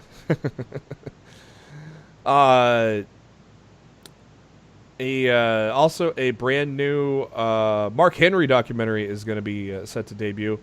That is going to take place. Here it is on Sunday. It's going to be following Elimination Chamber. It's going to be called The Mark Henry Story. The description is: witness an incredible tale of strength, passion, and the will to succeed in this revealing documentary about WWE Hall of Famer Mark Henry. I love Mark, so it'll be fun to watch. And of course, Matt and I have a Mark Henry story that we'll never forget in 2011. Sure not. Of course, NXT is going to be on the day that you listen to this recording. Well, if you listen to it right away. Of course, Ricochet, Adam Cole headlining that NXT. That'll be fun. At AAW, unfortunate incident happened where Ray Phoenix got injured executing a backflip into a stunner, grabbing his neck and his head immediately. And they immediately went to the finish with Pentagon hitting the package piledriver on AR Fox. They stretchered Phoenix from the ring and taken to the hospital via ambulance after the show. He was moving all of his extremities, but was in a lot of pain. Originally, people thought it was a stinger, but update to that, it was not a stinger. It was not a stinger. They are calling it a muscle contusion of the neck. The doctors are saying he needs several weeks of rest. So could have been so much worse. Yeah, it was believed that Phoenix didn't tuck his head properly while hitting the move, the backflip into the stunner. So get some rest, buddy. Get well soon, and get ready to main event Double or Nothing, if that's main event. That almost seemed like they were talking that was main eventing it, right? So many different matches that could close that show. They're talking about how tag teams can't main event things, and I know, but I did. But they made event All In. Yeah, Kenny and Jericho, Heyman and Pac. I mean, there's so many different matches that could main event this show. If I was Cody, God knows who. If I was the, I don't think Cody will put himself in the main event. No, he wouldn't at all. If I was in the boardroom, and I'm looking at the Double or Nothing lineup card here, I would put Hangman and Pac in the main event. See, I would put Kenny and Jericho.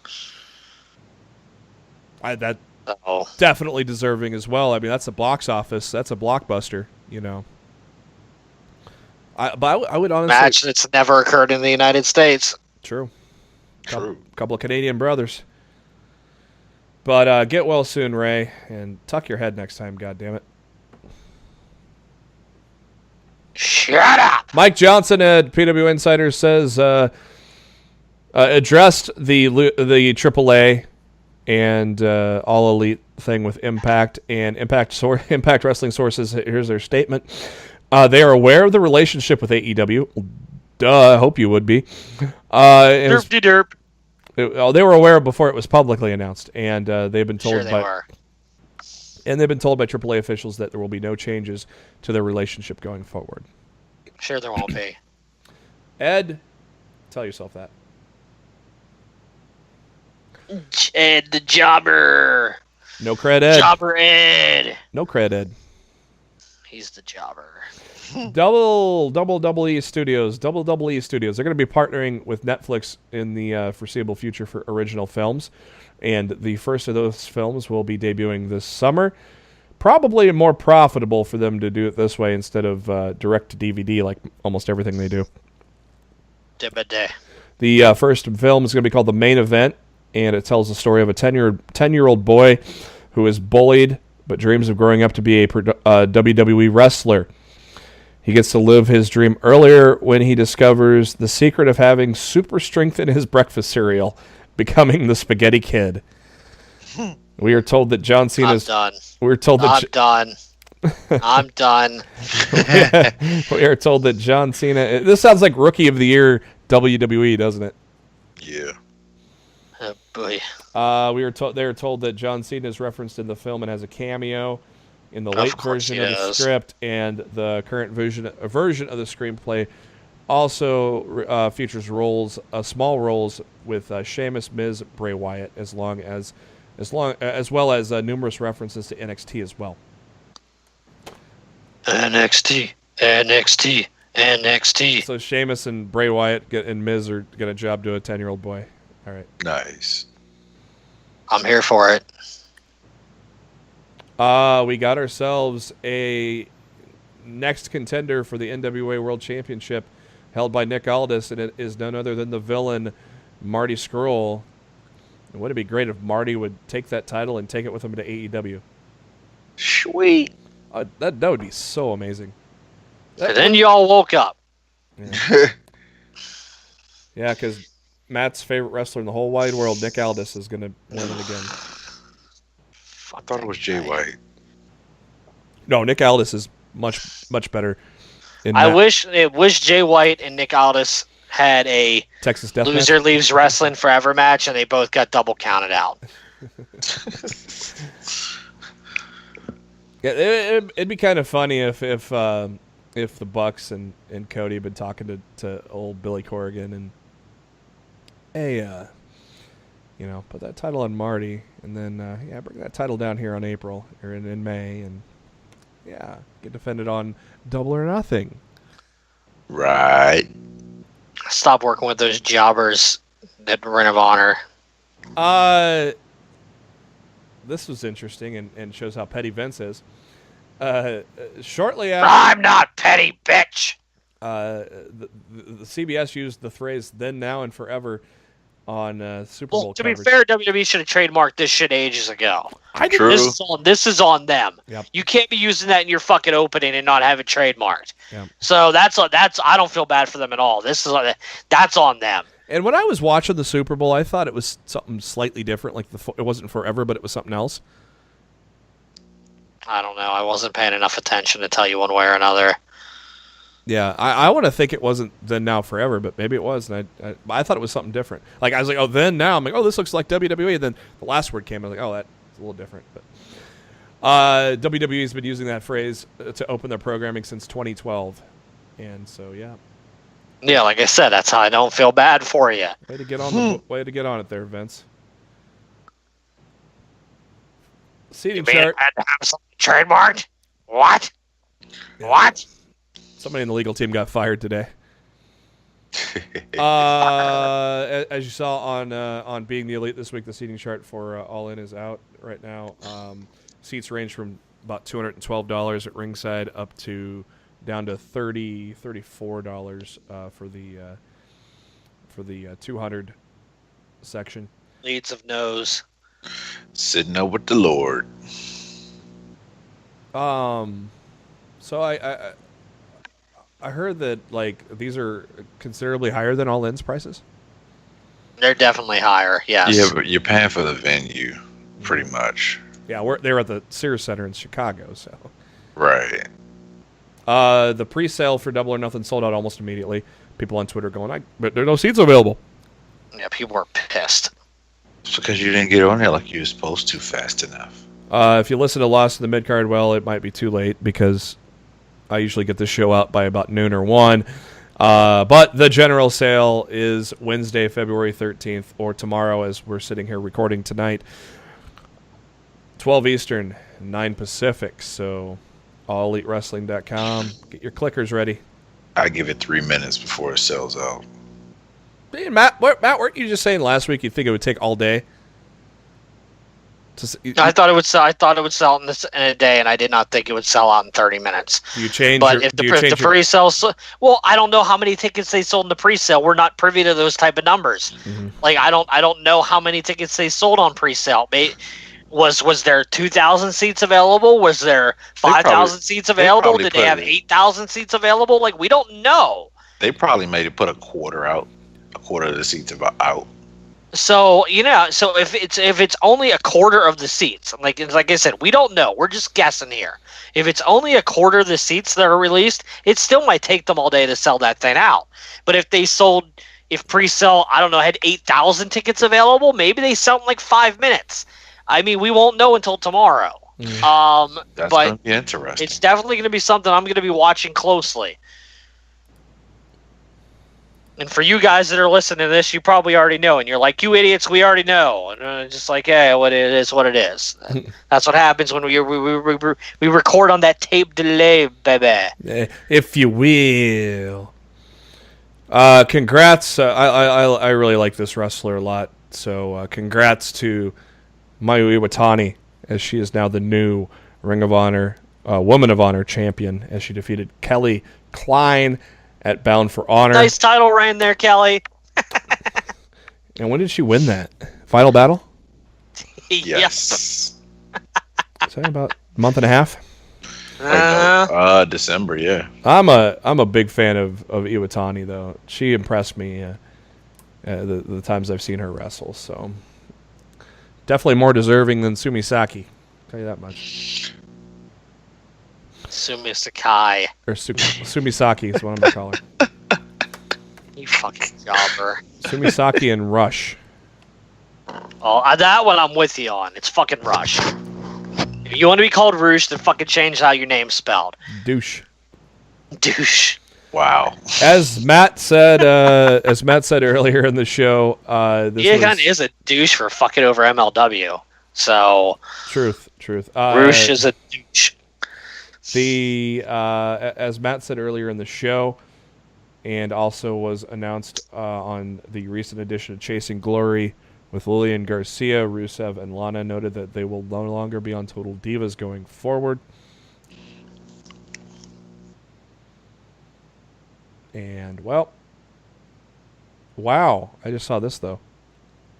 Lana was told by WWE's Kevin Dunn that the couple are a shoo-in for a possible spin-off of their own series. That's because Lana is the best. Lana number one. I did not notice that until now. That's cool. And clearly, it's just the Bellas were jealous and said, "Get them off our show.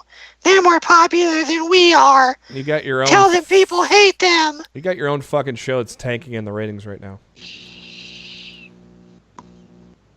Yeah, they seriously, this franchise never needed a spinoff of Total Bellas. You know an entertaining WWE reality show? It's called Ms. and Mrs. Ms. and Mrs. Yep. It's fucking 30 minutes long. That's half the time of your shitty show, and it's actually fucking entertaining. Yeah, and Imagine that. And that season two tease they showed on SmackDown tonight it looked pretty fucking funny. I'm sure it's going to be great. I'm definitely looking forward to it. I loved season 1. Place your bets on Marjo tipping the paddle boat over. Oh my. That is a great show, though, Ms. and Mrs. WWE welcomed a brand new class to the Performance Center. I'm wondering if our buddy Cornell posted this on Twitter. He very well may have. But a hell of a class there, boys. Former Impact Wrestling star Trevor Lee, former Ring of Honor star Karen Q. Karen Q. Former New Japan and ROH star ACH. Australian star Jonah Rock. Rachel Ellering, the daughter of Paul Ellering. Former Impact Wrestling star, and I did not know he was the narrator of 10 Pounds of Gold, Samuel Shaw. Canadian Tag Team 3.0. They're known for their time in Chikara. Australian star Elliot Sexton, Monster Factory Dojo Nick Comarato, who we talked about a couple weeks ago, and former Syracuse football player Omari Palmer. So, welcome. 3.0 was also seen in Kevin Owens' bowling vignette on Raw Monday night. Oh, no shit. Nice little... Yes, they were. So nice it's very clear that he's down in Florida right now getting shit done at the Performance Center. Watch me work my magic. Oh, right in the gutter. I wonder if... That was a face promo if I'd ever heard one. Oh, yeah. He's totally going to take on... He's taking that IC belt from Lashley at Mania. I bring him back to SmackDown and have him fight Daniel Bryan. Yep. I do that too. He's really wanting that belt. He was talking a lot about that belt though. Maybe that's a smokescreen. As we learned on SmackDown as we watched it live tonight, but we knew about the news a couple days ago. Mustafa Ali is injured. He is out of the Elimination Chamber, which is fucking sucks for the guy because this is a lot of work he put in, a lot of the great work he's done on SmackDown, and he gets to be on one of the main events of the show. If not, this might be the last match of the show. But he's out with a concussion, so unfortunately, he will not be. He just wasn't meant to be in this match, man. It was one thing after another. First, it was his tailbone. Then he got his eye all fucked up. And then he got a concussion over the weekend. It was just the world telling Mustafa Ali that chill out. Yeah. Chill out. Blessing in You're not meant to be in this match. To me, this was a sign, and maybe it will keep his career, prolonged. Maybe something terrible would have happened to him inside the chamber. Yeah, so honestly, I look at it as a sign that he wasn't meant to be in there, and hopefully once he gets healed up and stuff and the concussion passes, he'll be, get to have that push over again, and that's all you could think. With like 3 injuries stack up like that within like a week and a half time, that's the world telling you something, man. That's just me though. Chaotic Wrestling is based in Massachusetts, and they have announced that NXT champion Tommaso Ciampa will return to the promotion where he began his career for their biggest show of the year. Cold Fury 18 is taking place in Haverhill, Massachusetts on Friday, March 15th. This will be the first time Tommaso has been with the promotion since September 2016 when he took on Hanson at the Night of Grand Slams in Lowell, Massachusetts. So I love how Trips has let these guys kind of go back into the, with Evolve and now with Tommaso doing the Chaotic Wrestling. They pretty much own Evolve. That's a good point. That really doesn't matter. But but still you get those fans that go to those shows, they get to see these guys now after they've made it in NXT, and it's still kind of cool to see. No, I'm not arguing with you, but I'm saying there's a reason why they're going to Evolve. Yeah. Kevin Owens, of course, said on Raw his return is about a month away, possibly in time for Fastlane or maybe a run in at Fastlane. Would be cool. It'd be cool if he did it with us, getting in Daniel Bryan's face or yeah, that's when I do. I bring him out right after Bryan successfully retains the title. Mm-hmm. I hit his music, and I have Owens come out, and I challenge him to a match at WrestleMania. Let's get ahead of ourselves right now, but would you do Daniel Bryan, Kofi Kingston at Fastlane? Fastlane's not a major pay-per-view, but after what Kofi Kingston did tonight, and he pinned the champion, I say you do it. The New Day's huge, so it's not like he's just a out-of-the-blue Jinder Mahal winning a shot at the title match. I would do it. I would do Kofi Kingston, Daniel Bryan at Fastlane. It's just Fastlane. Why the hell not? Yeah, exactly. And I thought Kofi had his Seth Rollins moment. He did. Yeah, he did. Tonight on SmackDown. That's a good point. I didn't think about it that way. Dude, that was a career-altering performance for Seth Rollins a year and a half ago. Yep. And if they do the same thing with Kofi, maybe he could become WWE champion within the next year. God, he deserves it too, doesn't he? Him or Big E deserve a run with that belt, as far as I'm concerned. So if it's gonna happen for one of them, I'm happy for the group as a whole. But Kofi and Big E have been overlooked for far too long. And I've been saying on this podcast since the beginning. I've said, put these guys in singles competition, but keep them together as a group. I've been begging, like the Undisputed Era. Mm-hmm. Exactly. I've been begging. I've been begging for that for almost 200 episodes. I've probably been doing it almost since the beginning. I don't know when New Day started up, but. But I've been saying it for a long time that Big E needs pushed, Kofi needs pushed, and even Xavier Woods. I mean, Xavier Woods won our marquee. Xavier's very underrated. Yeah, he won our marquee. But I don't put him in a main event position I put Kofi and Big E. But he could be easily in the U.S. title picture. Oh no, absolutely, absolutely. Yeah, he's not main event right now, but we didn't think Kofi was until tonight. Arguably, I thought Kofi was main event back in 2009. Oh, when him and Orton. He was running that feud with Orton. That was. I was like, dude, they just made a brand new main event player, and just shit happened, and it fell apart. But Kofi fucking up. I saw it back then that Kofi was capable of being at the top of the WWE card, and maybe they're finally starting to realize it again. The funniest thing, I looked at my roommate after SmackDown was over, and I said, you know what, that was really great, and it was really cool what they did with Kofi, but you know what I can't help but wonder? When's Kofi's contract up? Yep, good point. Mm-hmm. Because it just seems anybody whose contract coming up, the WWE's just bending over backwards to kiss these people's ass. We're insecure! So I just... it was Arthur. funny. I thought it was great, but I could not escape in my mind. I was just like, damn, I wonder when Kofi's deal's up. That's funny. It was funny too, is the fact that Matt called it. He goes, love to see Big E, but it's probably going to be Kofi. And I go, well, maybe this time they actually put Big E in this spot. But I agree with you. But no, it turned out to be Kofi. But then, holy shit, Kofi. It was literally the Seth Rollins moment, and I didn't even think about that. But Seth Rollins did the almost exact same thing in the Gauntlet match. He didn't win as much. Yeah, he didn't win. He didn't win as much, but he was in there for all. I think he was in there just as long, not even a little bit longer. Yeah. He started out just like Kofi did. Yeah, because him and Reigns went almost an hour.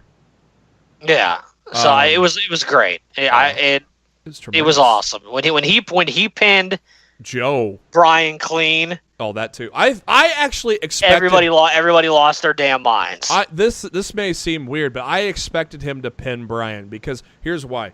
I expected him to pin Bryan and Hardy because, okay, we're pushing him into this thing, but we're gonna make him look like we're gonna like how somebody goes over the go home show that ain't gonna win it. Yeah. Oh, we're gonna. I actually expected him to beat Bryan and Hardy. I thought. But Joe really surprised me. I thought he was going to get beat down by Joe and lose to Joe. But I thought it was that whole let's build this guy up since he's just getting shoved into this picture. And they definitely exceeded my expectations of building him up because now it's like you have to wonder if he's going to be going for the WWE Championship in March. It's insane. We got ahead of ourselves, but we had to talk about that because holy shit, right? Holy shit, indeed. Kofi fucking Kingston tonight. Oh, let's bring it back full circle, Matt. The feud with Orton. What was Orton a part of at the time? Legacy, right? Yep. Yep. Full circle. So we went from Kevin Owens returning in a month to marking out of Kofi Kingston's brilliance tonight on SmackDown. There's some good out there. It's just not on Raw. There was good on Raw, but we'll cover that real quick in a little bit. Yeah, 'cause there wasn't a whole lot of good. We can cover Raw really fucking quick. On a recent episode of Total Divas, it was announced that Daniel Bryan's current contract runs through 2021. Oh. Okay. Definitely not as long of a deal as I thought they were going to be able to lock him down for. Yeah. Only 2 years. Just enough time to make a move at age 39, and that's kind of he's 37 now, but that's 37 with 2 years of rest too. So it's a young 37. Yeah, that's usually when you're in your prime in WWE.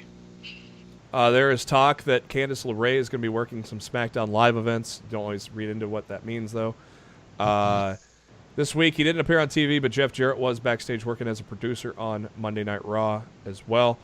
And PW Insider has been told that WWE is likely to start announcing Hall of Fame class members after the Elimination Chamber pay-per-view. NXT from last week, it was Taker or forget it. Yeah, Taker. I'm just saying, you don't want Taker ain't in that class, man. Taker, China. It's going to be hard to even come up with a reason to want to tune in. Taker, China, Hart Foundation.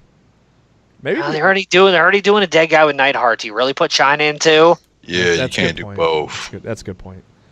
You got to keep the spirits high. One dead person a year to me feels like should be the limit. Do you put do you put Taker and Kane in together? No. Okay. No. But I definitely put I'm definitely putting Taker in this year. Taker, Hart Foundation. There's not been any hubbub about Taker in a match, so that's probably happening then. Who else? Oh, there's so many different people that could go in. If the Hart Foundation wasn't going in, I would say Bam Bam Bigelow, but I think you put Tommy Dreamer or Rob Van Dam in this year. Somebody from ECW in New York. Mm-hmm. Dreamer would be perfect. Who's the celebrity? Hopefully nobody. Dreamer, just what he's done for the bit, like DDP in a different sense, but DDP got in with his wrestling, but also what he did for wrestling. I think Tommy Dreamer deserves to be that way as well. He could be in the same sense. Yeah, it's not like he's not helping people save their lives by any means, but what Dreamer did for ECW while it was going on, and what Dreamer's doing now, he's doing it right, and he definitely deserves a Hall of Fame nomination. You know who should go in, and he's one of my favorite wrestlers of all time. And well deserved. I mean, he's already in, but he needs to be in as a singles wrestler. Razor Ramon. Arn Anderson. Oh, Double A. Yeah, he was one of my favorites, man. Of course, I grew up watching the Four Horsemen, so yeah, he's my favorite all-time member of the Horsemen. Yeah, I mean, Ric Flair's my goat. Ric Flair's my favorite wrestler of all time. Number one on the list, never gonna get topped. Yeah. I grew up watching the Horsemen. So they Barry Windham, Lex Luger days even. Yes. I don't remember the Ole days much. I kind of remember, obviously Tully and Arn. But I barely remember the Ole days. But I remember Luger and Windham, and Arn. Double A definitely deserves a solo bid into the Hall of Fame. Plus, with his work after his career, what he's doing with the WWE now. Absolutely. And one of the best fucking spine busters of all time. not one of the best. There you go. There you go. Women. Victoria. She's retiring this year. Why not put Michelle McCool in? Since you're putting Taker in. That would be awesome too. We don't know for sure Taker's going in. I just think he should. I'm saying if you do, nice, that would be awesome. That would be awesome, man. Put them in together. Otherwise, Victoria just stands out to me as well. And you can put more than one woman in. I mean, Christ, there's no limit to that. Absolutely. And celebrity, Hugh Jackman, because he's had about the best celebrity appearance of anybody in the recent memory. Just end the Hall of Fame speech announcing that you're going to play Wolverine again in the MCU, and I'll allow it. Seriously, the 2 times Jackman's been on have been great. So no, I'm not You arguing. can either do him or Shaq. Hey, Kobe. I do Shaq next time you're in Florida. Yeah. For the Orlando or Miami, Miami type deal. Have Charles Barkley induct him. Terrible. Just terrible. Oh, man. Inside the NBA is the best sports show on TV still. Those guys. We'll get to see those guys a lot now pretty soon. A lot more pretty soon with March Madness, too. Mm-hmm. Everybody but Shaq. Shaq will stay at the old Turner Dome with Matt Weiner probably usually fills in for Ernie. But that seriously, guys, is that not one of the best damn sports shows on? Look at that, what I said there. But pardon the pun, but Inside the NBA is like one of the best damn sports shows on TV, isn't it? Yes, it is. Man. Yeah, it's entertaining, man. Shaq, Ernie, Kenny, Chuck. I mean, adding Shaq was a risk because just Kenny, Chuck, and Ernie were great. But I mean, Shaq, man. Shaq has his own personality, so that just. I will never forget when Shaq tried to erase Kenny to the big board and put his foot in the trash can. I will also not forget the moment when he body checked Kenny into a Christmas tree. That was hilarious. All right, this sports segment was brought to you by XFL because hey, they need all the help they can get. All right, let's continue sports real quick, guys, because XFL obviously has WWE ties. I did not get a chance to watch, but what did you guys think of the other football league that debuted this week? I didn't watch. I didn't have a chance to. I loved it. I heard the game flowed a lot better. You could hit the quarterback without getting a flag. I did see that on Twitter where a dude just got like his whole face took off. Oh, dude, he speared him and his helmet went flying off. But it was fucking awesome. Like, it was a clean hit. But in the NFL, that would have been called roughing the passer. God, remember back in the days, ESPN used to have a segment called Jacked Up. Yeah, it was great. I really enjoyed the AAF games over the weekend. I think I'm going to be an Arizona Hot Shots fan. I was definitely most impressed by them this weekend. Yeah, it's a really fun league. If you're missing the fun that the NFL has taken out of your football, give the Alliance a shot this weekend. I definitely think like any real old school football fan will fall in love with this league. It's really good stuff. How do you say? Is it American Alliance of AAF? American Alliance? AAF. Okay. Yeah. Yeah, I heard Utah's got a lot of Huskers on the team, so I'll check that out. Yeah, you should check it out, man. Like yeah. I was really impressed by the games I watched this weekend. I was gaming on Saturday, so I didn't even realize it was on. Well, they had games Saturday and Sunday. And Sunday I was out doing some karaoke, so I wasn't around to watch. So you know what it reminded me of? Because the final game of the weekend was on NFL Network. So the easiest way I could compare this, NFL is the main roster, and AAF is NXT. What's XFL? You're gonna be lucky if it's gonna be Impact. I was waiting for a response there. Yeah, was it on NBC? CBS Saturday night, and then CBS Sports Sunday afternoon, and then the NFL Network in the evening. So I'd have to subscribe to CBS All Access to probably watch replays of the game. No, you can watch. As the games are playing, they're actually broadcasted live on their website too. Oh, okay. So yeah, maybe if I get some time, I'll pop that in. NXT this week, we kick things off with the new North American champion Johnny Gargano, and he says he loves the sound of Johnny Champion. It feels great. For years, he's been on a long journey in NXT, and was validated for winning this title. And Tommaso Ciampa comes out and he says, "I'm not here to take away from your moment. I'm here to celebrate your moment. You showed the entire world what I already know. And you know how to listen and follow the champ's lead. And look at you. You're in the ring with the North American Championship, and I'm here with the NXT Championship. They own the world. This is everything we used to talk about. This is the dream." And Johnny says, "No, this is not our moment.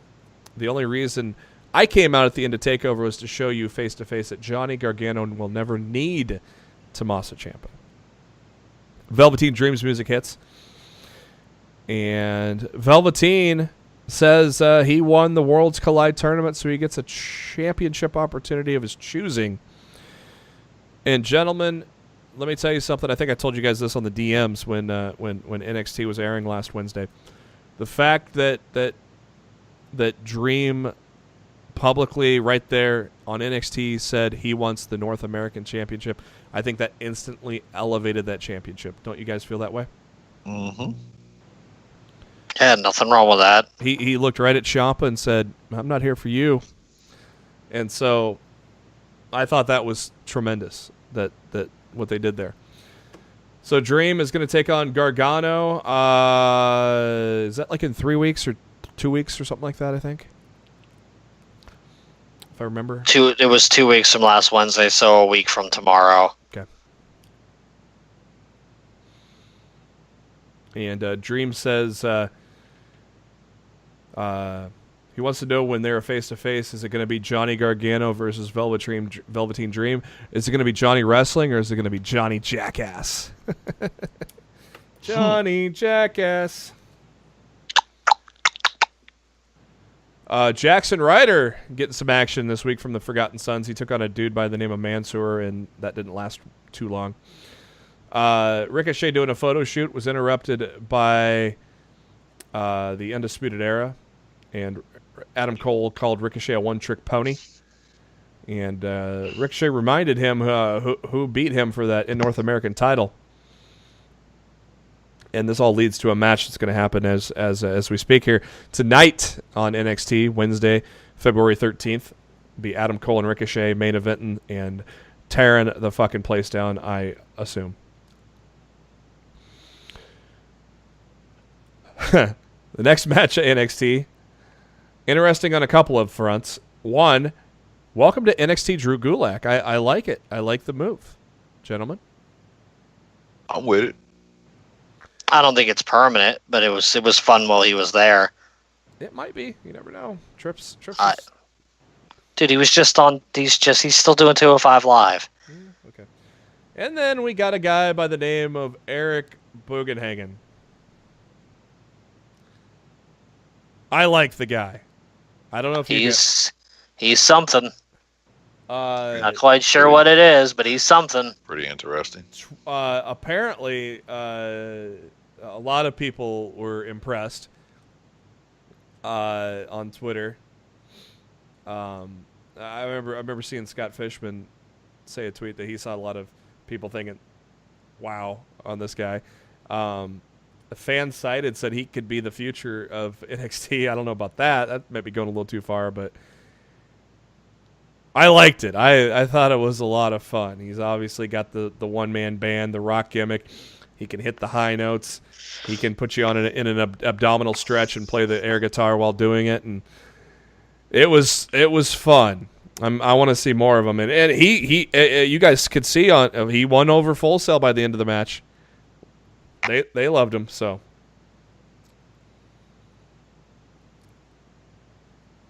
Full Sail also loved Blue Pants. Oh, that's because she's awesome. Oh boy! I'm just saying.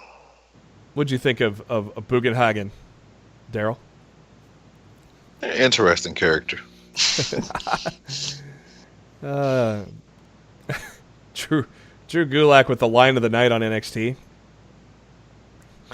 Gulak, he says he's wrestled all around the world representing 205 Live as the top submission specialist. He comes to NXT and gets that. He has not been this disrespected ever like that in his life. He's given Ben Stiller from Dodgeball. Is there someone in the back who wants to step to him, come out and get stretched? And, well, the answer is simply one word. Bro. Holy shit, we're getting a Matt Riddle-Drew Gulak match on NXT. It was pretty dope. Oh, my God, was it dope. It lasted quite a while, too, before finally Riddle got the bro mission on. But, damn, that was good. What was even crazier was the fact that Gulak extended his hand. Normally he's a bad guy, an asshole. He extended his hand as a show of respect. I'm like, oh, all right. I like it.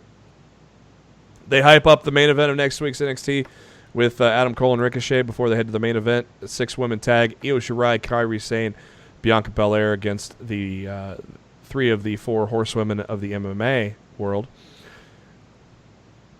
And Darryl, I think this is the end of Bianca Belair being a face, huh?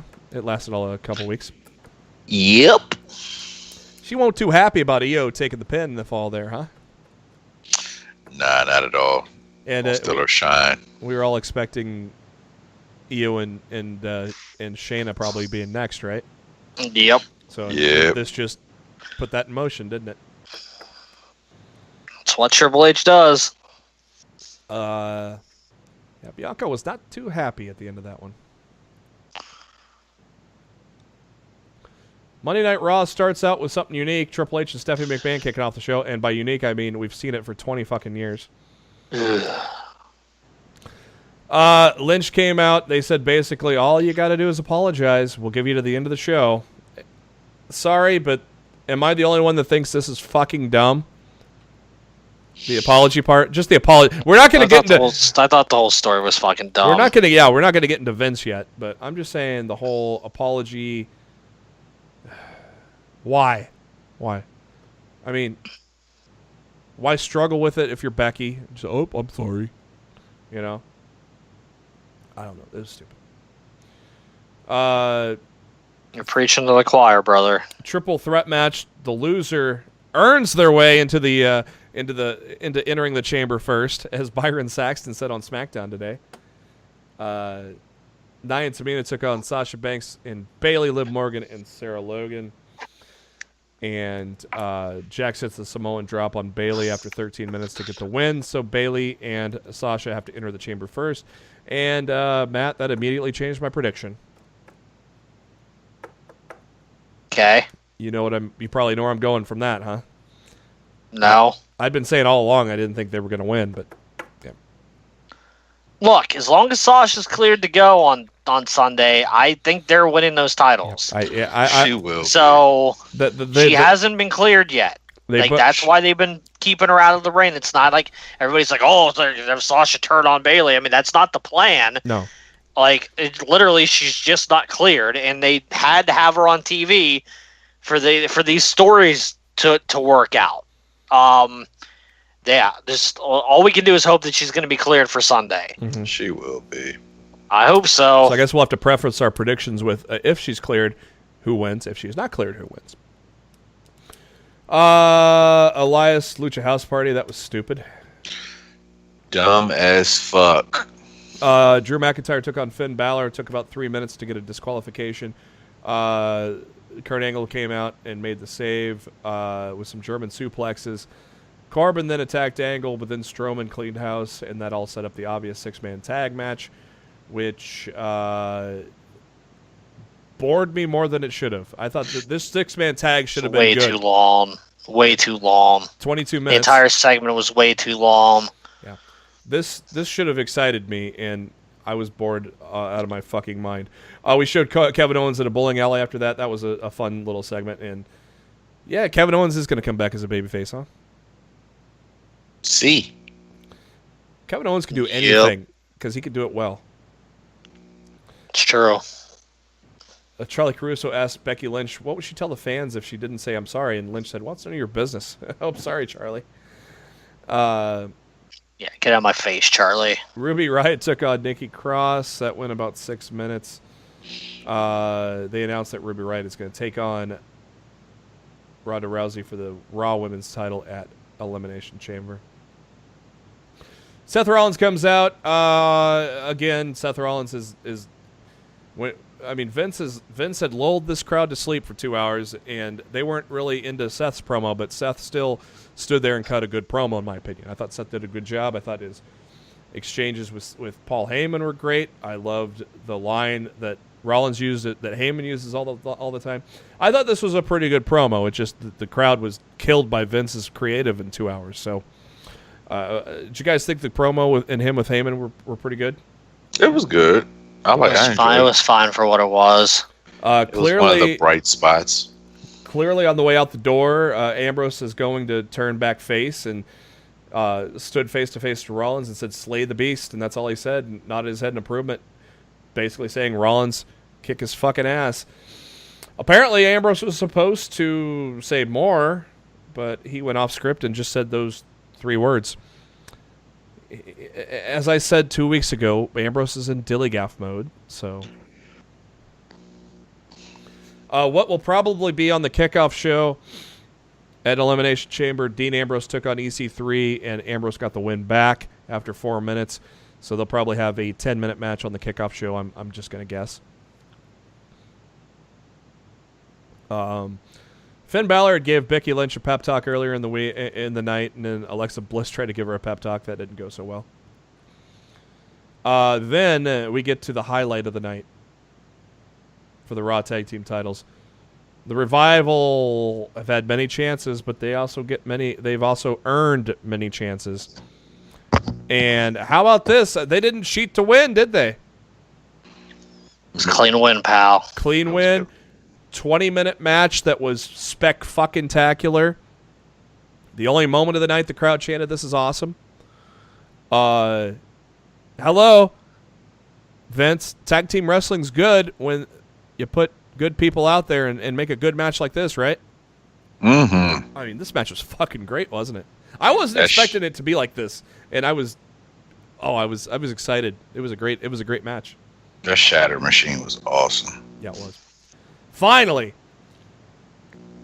after months of getting dicked around by creative, only because AEW is calling, the Revival are your new tag team champions in what was a great fucking match. I loved it. Who do you want the Revival to face at WrestleMania? Hawkins and Ryder. Yes. I'm totally in for that. That'd be such a good story.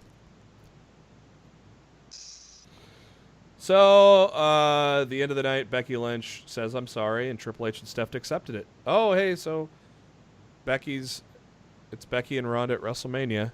And so I'm like, oh, did the WWE actually listen to us, voice our displeasure at the possibility of this becoming a triple threat match? No, because here comes Vince to fuck it up himself. Announces that Becky Lynch is suspended for 60 days.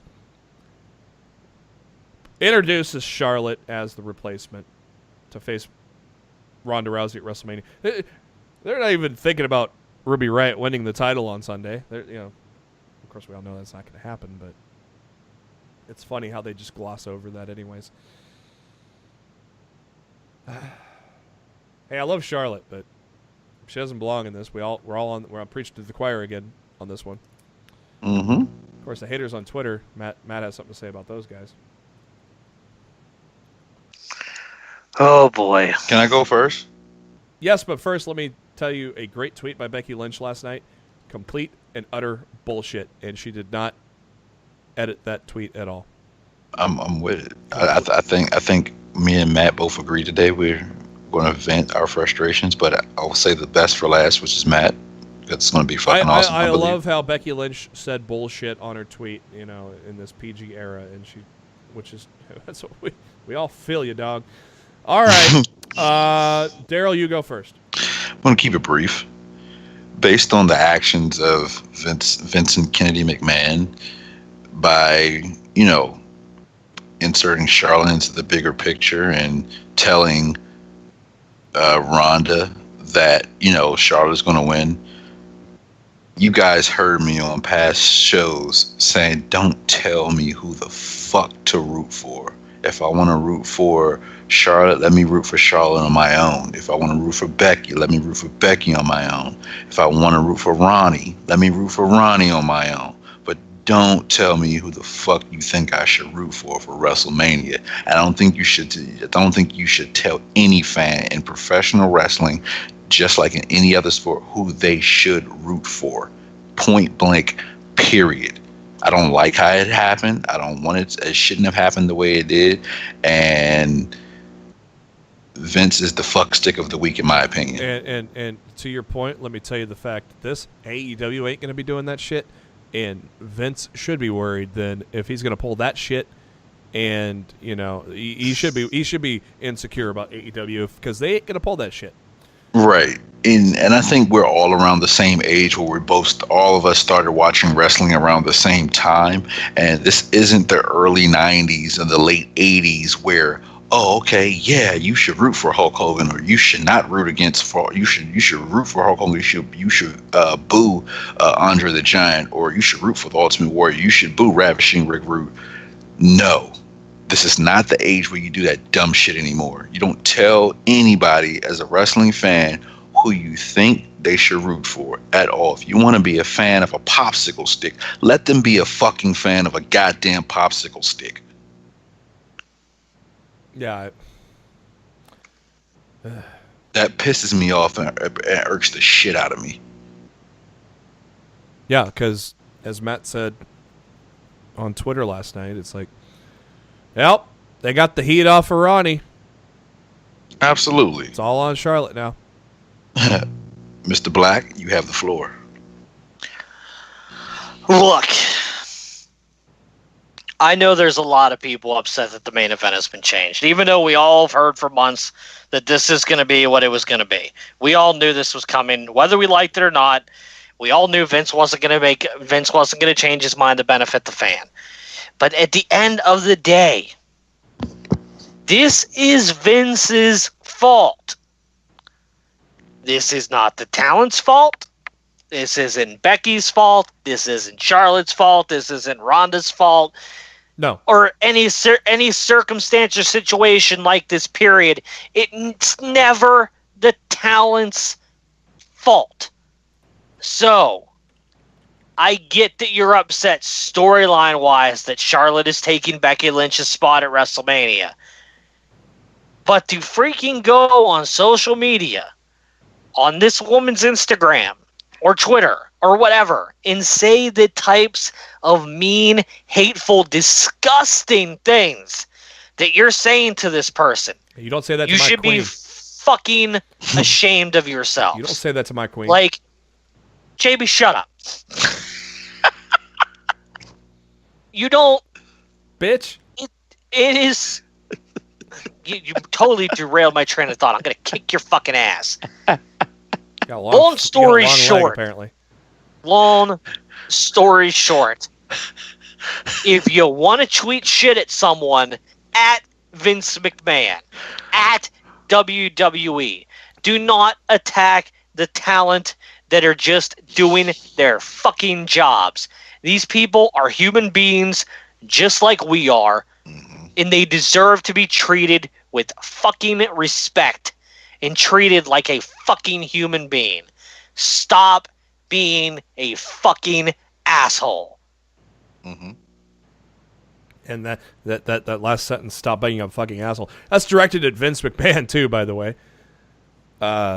It wasn't directed at Vince, but it could apply to Vince too. It very, very well applies to Vince. Yeah, I mean, I don't have anything else to say that hasn't already been said. I mean, we already knew this was coming. We all expected this was coming. For once, Meltzer's right. So we were just waiting for the moment to happen. We weren't surprised by it. So You know, I look at it as I'm not actually mad at the situation because, like I said, it's WrestleMania season, and everybody knows that shit changes and can go any which way but loose during WrestleMania season. We've seen it before countless times again. I just think, like, to Matt's point, like I said, these folks are human beings, man. Like, you're tough talking shit through social media because that's the avenue that you have, and I get it. But at the same time, that doesn't make the shit right. You wouldn't say the shit to Charlotte in her face. Yep. And I've met the girl. The girl's about as tall as me, and I'm about 6'2". She'd beat your ass, like, straight up. So it's WrestleMania season, people. Like, you're going to get the storylines that you might not necessarily like. It is what it is, but that's what makes wrestling. That's what makes wrestling so great. Because we expect the unexpected. But like I said earlier, don't tell me who the fuck to choose or who the fuck to root for. And I think my co-host can agree with that. So that's the only thing I was pissed off about. Yeah. I don't know. I mean, I've said this, I've said this over the past couple of years. You know, I said WrestleMania has no longer become the go-to wrestling event. It's become an entertainment spectacular. Ronda Rousey's his golden child. Oh, we're booing Ronda Rousey right now because she's going against the greatness that is the man. So that is, that's in a nutshell what's happening. And so Vince is pulling some tomfoolery to get us to cheer Ronnie. Because, as Matt said, Matt didn't say it on the show here, but as Matt said, Ronnie's going to be the one responsible for getting Becky back into the match at WrestleMania. So she's going to look like the good guy. She's gonna campaign for it. Yep. I don't know if she's actually going to be the reason she gets back in, but she's definitely going to be leading the charge of getting Becky back into this match. I've heard rumors that there might be a Becky Charlotte match at Fastlane. Becky wins. It's been advertised for the last month, so to me that's blatantly obvious that Becky's going to beat Charlotte and get back into the match, and they're going to make it a triple threat. So I've already come to terms that Charlotte is going to be in it. Do I think it's right? No, but at the same time, it is what it is. Long as Becky comes out on top, I'm 100% happy. Which it still sounds like that's going to be the end game, but yeah, I mean, like, nobody's going to be talking about at the end of WrestleMania if Becky Lynch wins. Oh, well, they still shouldn't have put Charlotte in. Nobody's going to be talking about that. Everybody's going to be talking about Becky Lynch won the main event at WrestleMania. Let me play Endgame. Let me play not devil's advocate really, but let me just throw this at you guys. Who won the marquee for Feud of the Year? Ciampa and Gargano, I believe, or either Becky and Charlotte. I can't remember. But WWE Feud of the Year. Oh. Was it Becky and Charlotte, right? Yes. Yeah. So you got the Feud of the Year from last year. Adding Ronda Rousey and her title. It's going to be a tremendous match. We're putting in a Feud of the Year. We're putting in a feud we've wanted to see. So we're mixing those two together. Mm-hmm. You're bringing back the casual fans. We're bitching about it right now, but let's look at the big picture and look at the fact that we're adding a Feud of the Year from 2018, and what was brewing to be a Feud of the Year if it was more, used more. I mean, we with Becky getting injured, it kind of derailed some things. So let's look at a big picture and say we're still getting something amazing. We're not getting a one-on-one match that we all wanted, but at the same time, we're getting something amazing.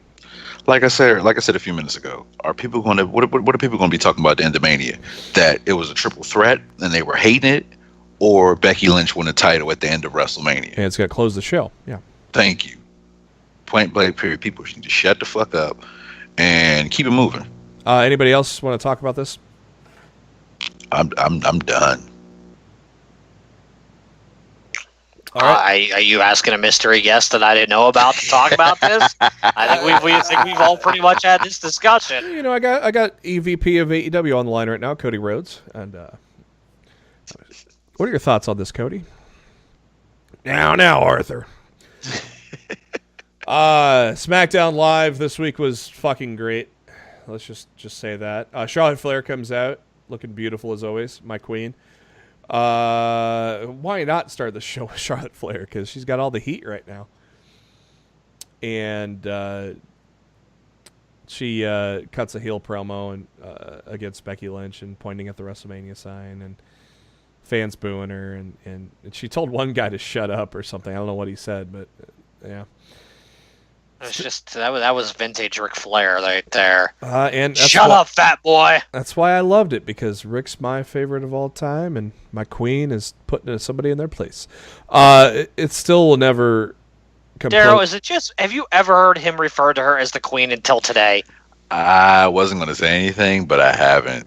Okay, thank you. I just all of a sudden JB's marking for Charlotte for no fucking reason. I've always marked for Charlotte, but now dude, I'm we've probably done not calling 200 her the queen. episodes. He's complimented for her. Oh, yeah, but not nothing here and like there, this. but nah, I haven't heard that. He's going overboard tonight. Why not? Are you doing your best Corey Graves impression with Mandy Rose? No. I'm not even close to Corey Graves' level right now. What was that thing? Oh yeah, Mandy Rose posted a beautiful picture tonight of her in a bikini and high heels, and it's like, yeah, if Corey Graves sees this, he's gonna have to have a change of pants before SmackDown. Then Matt, you had a great comment about the couch. What did you say there? Couch. Wednesday nights, Corey Graves getting home. Oh, yeah. I said, look, the way he commentates about Mandy Rose every week, I wouldn't be surprised if he's sleeping on the couch every Wednesday when he gets home. So the fans chanted, "You suck" at Charlotte, and she reminded them that she's headlining WrestleMania, and she'll be front row Sunday at Elimination Chamber for Riot and Rousey, and she gave a little wink like she's going to probably get involved. Becky will be there to stop her. Yeah, good stuff from Charlotte there. Becky will help make sure Ronda retains. Daddy was the dirtiest player in the game, and so he's taught her daughter well. So she does a great job. She does so much better as a heel as a babyface, but she still does a great job as a babyface, but so much better as a heel. Just like her father. Yep. And so no Becky Lynch. I was kind of expecting Becky to show up through the crowd tonight. Were you? Nah, not this week. Okay. I think we see her at the pay-per-view, and I don't think we see her after that until the Ric Flair birthday party. I think she crashes that birthday party Stone Cold style. Yep. What? Arrive. Oh my God! I didn't even think about that till just now. Mm-hmm. Yep, like a beer truck or something along those lines. Truck of Guinness. I think she fucking wrecks that party Stone Cold style. We're gonna get a Raw moment to speak of. You think, huh? Mm-hmm. Oh, I can't wait. I'm excited about that now. There's a reason they've been advertising that party for weeks. 3 weeks, yeah. Well, 2 weeks. Something fucking big's going on. Yep. In that segment, it's going to be a big deal, and it's going to be pivotal to the road of WrestleMania. It all makes sense now after last night. Just like on Monday Night Raw, the 3 women in the Elimination Chamber match had a triple threat match with the losing team earning their way to start off the Elimination Chamber. Thanks, Byron. I figured it'd be a heel team since Bayley and Sasha have to start it off, and it was. It was not who I thought it was going to be, though. Mandy Rose and Sonya Deville. Rose got pinned by Naomi after a split-legged moonsault after 10 minutes. Pretty good match. Nice little match. After the match, Iconics got a little heat, attacking Naomi and Carmella from behind. I think that was some good booking. The Iconics haven't really had something like that in a while, like aggressive actions and shit. So booking-wise, I thought that was great. You know, I seriously, I would not hate if the Iconics won the first ever women's tag titles. I mean, I would not hate if Sonya and Mandy won. You know, it's like there's not many options for me to hate outside of Nia Jax and Tamina. Like Carmella and Naomi worked well together tonight, didn't they? They're way too new to be putting the titles I'm on not them, saying, in my opinion. I'm not saying they're putting the titles on them. But before what happened on Raw happened, the Iconics were going to be my pick to win the tag titles. Now they're not, but and that's not a prediction. That's a spoiler.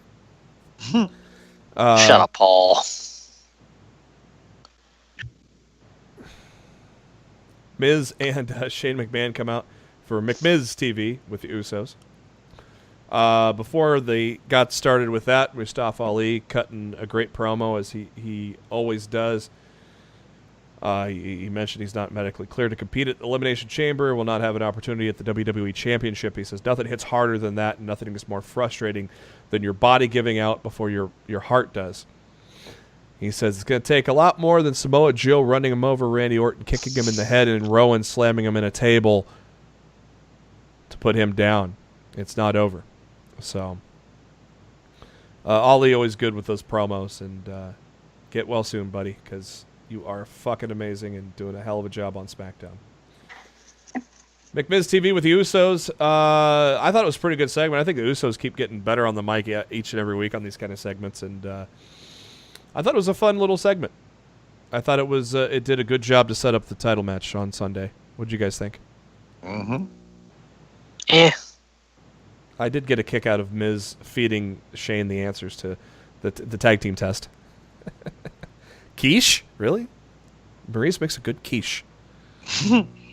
Now you know. It all ended with the Usos super kicking the champs, and good stuff. I had a lot of fun with that. That was a lot of fun there. Daniel Bryan enters with the title around his waist, Eric Rowan at his side. That means it's time for the main event with over an hour to go on SmackDown Live, which got me happy. And then it's funny. Did you guys notice Bryan's Titantron tonight? Yep. Recycle logo, and he's got all these different phrases, like all these earthly phrases that show up on the little sidebars there too. Oh boy. Bryan cut a promo saying that we need him as WWE champion to show us how to lead our fickle lives. And he didn't want to participate in the Elimination Chamber because it's painful and horrible. Will likely shorten his career, but he has to sacrifice. He doesn't want to be called a martyr, but sacrifice is necessary for him to be staying as WWE champion. The New Day come out, and they all and Big E's carrying a big old stick of meat. Think of that what you will. They all tease. Daniel Bryan hates meat. That's true. It's still funny that Big E's carrying a big tube of meat around, though. They all teased like they were going to get in the match, but the answer was Kofi Kingston. And while we didn't think it at first, that was a great answer, wasn't it? As we covered earlier in the show. Yeah, I thought it was awesome. Bryan and Kofi went for 20 minutes. Oh, wait, more? Well, shit, they went 25 minutes at least. Bryan tried to hit the running knee, but Kofi countered at the same time with the Trouble in Paradise. I thought that was a well done, and he gets the pinfall. Kofi Kingston, man, that match alone was spectacular, wasn't it? Bryan and Kofi. Yeah, great showing by Kofi. Give it to us at Fastlane, is what I'm saying. Give it to us. And what's great, I mean, Bryan's putting him over. He's putting Mustafa Ali over. I mean, Daniel Bryan's fucking great for the business, ain't he? Yeah, he is. He's a good dude. Jeff Hardy came out, and that only went about 5 minutes when Kofi hit the SOS to eliminate him. Samoa Joe came out, and we thought, oh, fuck. Yep, there goes the fun. But Kofi continued to kick out, even one counts every once in a while. And it was a tremendous 10 minutes of action between Kofi Kingston and Samoa Joe. My buddy John Canton called it a Bret Hart-style kick off the ropes on the Coquina Clutch to get the pinfall on Samoa Joe after about 10 minutes. And then, well, Joe was not happy. And Joe beat the shit out of Kingston before AJ Styles came out to break it up, because AJ Styles is a good guy. checked on Kingston, said, hey, you don't have to do this, but Kingston got fired up, which I loved the fire Kofi showed right there, didn't you guys? Yeah, it's pretty cool. And Kofi said, this is my fucking opportunity, basically, and slapped AJ in the face. He goes, I'm not letting anybody take my fucking opportunity away from me. And that started Kofi and AJ. And, I mean, Kofi and AJ went about 8 to 10 minutes. And finally, Kingston had to tap out to the calf crusher. He was in the match for 60 minutes. Got a standing ovation from the crowd. Got a standing ovation from the internet. Got a standing ovation from around the world. It was just tremendous. We already had talked about in length how great Kofi was in this match. I looked at the clock, so I knew what was going to happen. And then they zoomed in on AJ, so I knew what was going to happen. RKO out of nowhere, and that ends the night. Plus, they were really getting close to end of TV time. So they got really lucky they finished that in time. Yep. Yeah. Like, it was fucking close. They almost had to finish it on 205 Live. All right, boys. USA would not have been happy about that. No. They got her under the clock. Just barely. Elimination Chamber. It's this Sunday on the WWE Network. It is live from the Toyota Center in Houston, Texas. No word if G.I. Bro and Booker T will make an appearance there. But, Oh, no. 7 matches on the card currently. No match has been designated for the pre-show yet, which makes me think EC3 and Dean gets added. But let's run down the 7 that are already on the card. Braun Strowman, Baron Corbin in a singles match. For fuck's sake, I hope Braun Strowman wins. Matt? He damn well better. Darryl? Braun. I like what they did here. Handicap match for the Intercontinental Championship. Bobby Lashley and Lio Rush take on Finn Balor. I like it for a couple of reasons. One, Lio Rush gets a pay-per-view match in the WWE. Mm-hmm. How fucking great is that? And two, him and Lashley together have been great. I still think if they're not putting KO in Bryan, at least have him take the title from Lashley at WrestleMania. At least. I'll be happy. I hope Finn ends up taking it from him. I'm going Bobby Lashley here. So you're going Finn Balor on Sunday, Matt? I didn't say Sunday. I just said I hope Finn takes it from him. And I hope that he I hope he takes it at Fastlane. Okay. So but he beat Lashley on Monday, which means somehow they retain on. They retain tomorrow Booking or Sunday. Yeah, exactly. When I saw Lashley originally get the win and Finn's foot around the room, I'm like, oh, we might get a title change on Sunday, and they were quick to dispel that rumor. So, see, we flew through Raw so fast I didn't even mention that part. Which, hey, it's okay. Raw was not good. We didn't. Yeah, exactly. Darryl. I'm gonna go with Almighty. Lashley. Just say yep for this next match. Ronda Rousey, Ruby Riott. Rousey retains. Yep. Mm-hmm. Yep. This will be a fun match for and hopefully on the fucking pre-show. Cruiserweight Championship. Buddy Murphy, Akira Tozawa. I'm gonna stay with. I predicted a title change last pay-per-view, but Tozawa's already been on top, even though it was only a 7-day reign. I don't see Buddy Murphy losing here to Tozawa. Matt? No, this makes no sense at all. There's no way that title's changing hands to that match. Darryl? I don't see that title changing hands till Mania, so I'm gonna go with Buddy. SmackDown Tag Team Championship.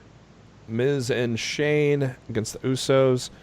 I think this is clearly a match to legitimize Miz and Shane against one of the best tag teams in the company. So obviously Miz and Shane win. Matt? I think the Usos win. Ooh. Darryl, break the tie. Usos. Ooh. So this starts the turn, huh? You think? Mm-hmm. It continues in the fast lane possibly, and that's where you build Shane versus The Miz. I don't know, man. We'll see. 2 chamber matches first. The men, 6 men enter for the WWE Championship. Because we all know part-time bitch ain't going to defend a title inside the Elimination Chamber. Daniel Bryan, AJ Styles, Jeff Hardy, Randy Orton, Samoa Joe, Kofi Kingston, Darryl. Daniel Bryan. Matt. Daniel Bryan. I agree. This is clearly none of these guys are. Oh God, I would love KO and Daniel Bryan at WrestleMania. Please make that happen. If my Intercontinental dream ain't coming true, I'd rather have this dream come true. I just don't know if they're going to put him up after 2 knee surgeries and out for a few months. I just don't know if they're going to put Owens up that far. But at the same time, he did sign a 5-year deal, so I could see either way. I don't know. But clearly, Daniel Bryan comes out of the chamber. And with the help of Rowan and possibly Harper, eh? Yep. Because it would be kind of weird to kill the Bludgeon Brothers that quickly, right? Yes. Especially after they gave them the titles. And they pushed them so much, like vignettes and all that shit. It would be weird. So, okay. Will the women main event this or no? Nah, I doubt. I think the men are going to main event it. Yeah. Tag Team Elimination Chamber for the first time. I think last year was the first time ever or 2 years ago was the first time ever for tag teams. And, of course, the women got their first chamber match year prior. This year is to crown the new tag team champions. 6 tag teams enter. Nia Jackson, Tamina. Liv Morgan and Sarah Logan of the Riot Squad. Fire and Desire, Mandy Rose and Sonya Deville. The Iconics, Billie Kay and Peyton Royce. The Boston Hug Connection, Bayley and Sasha Banks. Naomi and Carmella. Matt, who walks out as the first holder of the tag team championship? Sasha and Bayley. Darryl? Sasha and Bayley. I was all about Mandy and Sonya or the Iconics until Sasha and Bayley are going to enter the chamber first. So Vince loves a good overcoming the odds story.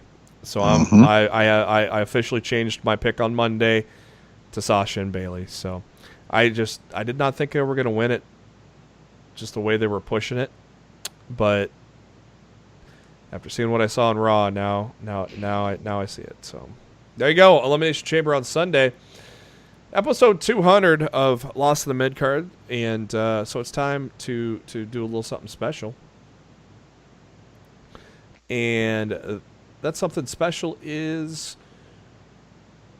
the 3 of us were tasked to build a foundation for our own wrestling promotion. Much like, AEW has built a tremendous foundation right now. And we'll find out really quickly how quick those Double or Nothing tickets sell for.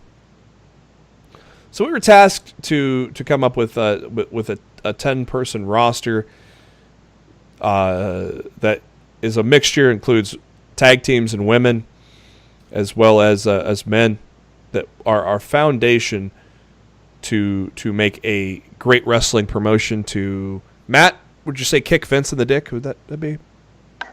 Works for me. Good way to put it. Gentlemen, let's this is in no particular order, but I'm gonna say let's just start with our cornerstones, our top guy. Let's just start with the cornerstone. Who wants to go first? Do you want to flip for it or just shout it out? Or I'm not gonna shout it out. I'll just pick an order. Darryl, who is your cornerstone of your promotion? I'm starting with the man, Becky Lynch. Women's wrestling is so hot right now, and the way that she has turned her whole persona around. Yeah, I'm gonna start with Becky Lynch. That's your cornerstone. Matt, who's your cornerstone? I would start things off with the best bout machine, Kenny Omega. I just think he's proven that he can have the best matches all over the world. I seriously think, despite what people think, he's one of the best promos in the business. I really think he's underrated on the microphone. I don't think people truly understand how talented he is. And I think I could run the entire franchise around a Kenny Omega. So he would be the first person I would want if I was starting a promotion today. The cornerstone of my promotion is also Kenny Omega. Just look at Wrestle Kingdom, Dominion, G1. Just look at matches that he's had with some of the greats, Jericho, Okada. He could give you a 45-minute classic any day of the week. And WWE wanted him badly. They threw a lot of money at him, which tells you something. He is special. He's young still, but he is one of probably the best wrestler in the world, at least 2-3 years running. And so I go Kenny Omega as my cornerstone of my company. Now, the rest of them, not necessarily in any particular order, but we listed 9 other people and also honorable mentions. So let's just go back around the table to Darryl. Your next one up. My next pick was the greatest tag team in wrestling today, the Young Bucks, for obvious reasons. Oh. And Matt? Samoa Joe. Ooh. You have one of the biggest talents in the world in Kenny Omega. Who do you want to have work with him all around the world? I want to see me some Kenny Omega versus Samoa Joe matches for my world championship. Definitely not a bad choice there. I would love me some Kenny Omega versus Samoa Joe. Yeah, and I did not put Joe on my list, but I actually kind of went with more youth over experience. But I did have, I would love to see Joe in any promotion because he should be a WWE champion by now. He's done tremendous work in the WWE. So, I mean, I'm just talking about his WWE portfolio. Fucking been killer on the mic. Killer in the ring, and it's just a shame he hasn't been champion yet. So I agree with you there. My second one is where I will start building the women's division. Oddly enough, I'm not going with Becky Lynch as my woman to lead the division. I bet you're going with your queen. I'm going with my queen. I'm going with Sasha Banks. Okay then. Okay. I feel like Sasha... Look at JB making us eat our words there. Right. I feel like Sasha Banks is the best woman wrestler on the planet right now. Out of Becky Lynch, Charlotte Flair, Bayley, Io Shirai. I mean, Io's fucking great. Get me wrong, but I can't build around Io and Kairi Sane. I can't build around those ladies. I could build around Sasha Banks. She's the total package. She has the passion. She is, in my opinion, the best women's wrestler on the planet right now. Okay. So, round 3, Darryl? I'm going to go with who would cornerstone my men's division, and I would have to agree with you both. Best bout? Best bout machine, Kenny Omega. You guys already answered those. You already pretty much told our audience why you will put them as your cornerstone. I totally agree with everything you both said. Matt? All right, I got my main event feud figured out. Now I gotta start with my tag teams. And I start with the Young Bucks. How could you not have the Young Bucks and Kenny Omega in the same promotion? One of the best tag teams in the world, one of the smartest tag teams in the world, and I just think they would tear the house down with anyone and everyone that we put them in the ring with. Got to have the Bucks. I too start my tag division at this point, and I too put the Young Bucks in. Besides the obvious reasons, they are still young. They're the Young Bucks. They're early 30s still.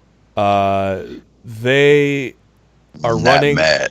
They are, well, it's like 33 and 31, ain't they? No, I think Matt's like 35, 36. He's around my age. Wow. But not just because of in the ring, but outside of the ring. What they're doing with AEW, you'd have to be stupid to not have Young Bucks in your promotion. And so Young Bucks is next on my list. Round 4, Darryl? I'm going to go with, I'll say I'm going to go with like a potential feud with Kenny Omega. I'm going to go with one of the biggest assholes in New Japan, Tetsuya Naito. Simply because this guy's demeanor is just carefree. He pretty much, that tranquilo state of mind is just awesome in my opinion. And maybe close to Kenny Omega, not to that degree. He can put on one of the best matches that I've seen. Matt? The phenomenal AJ Styles. Mm-hmm. Just he has to be there. He's the man. And I don't give a damn how old he is. He's a name brand. He's a name brand. I need name recognition in my promotion. I need people to be, hey, this guy just held the WWE title for the last year. Now he's with these guys. Let me see what this is all about.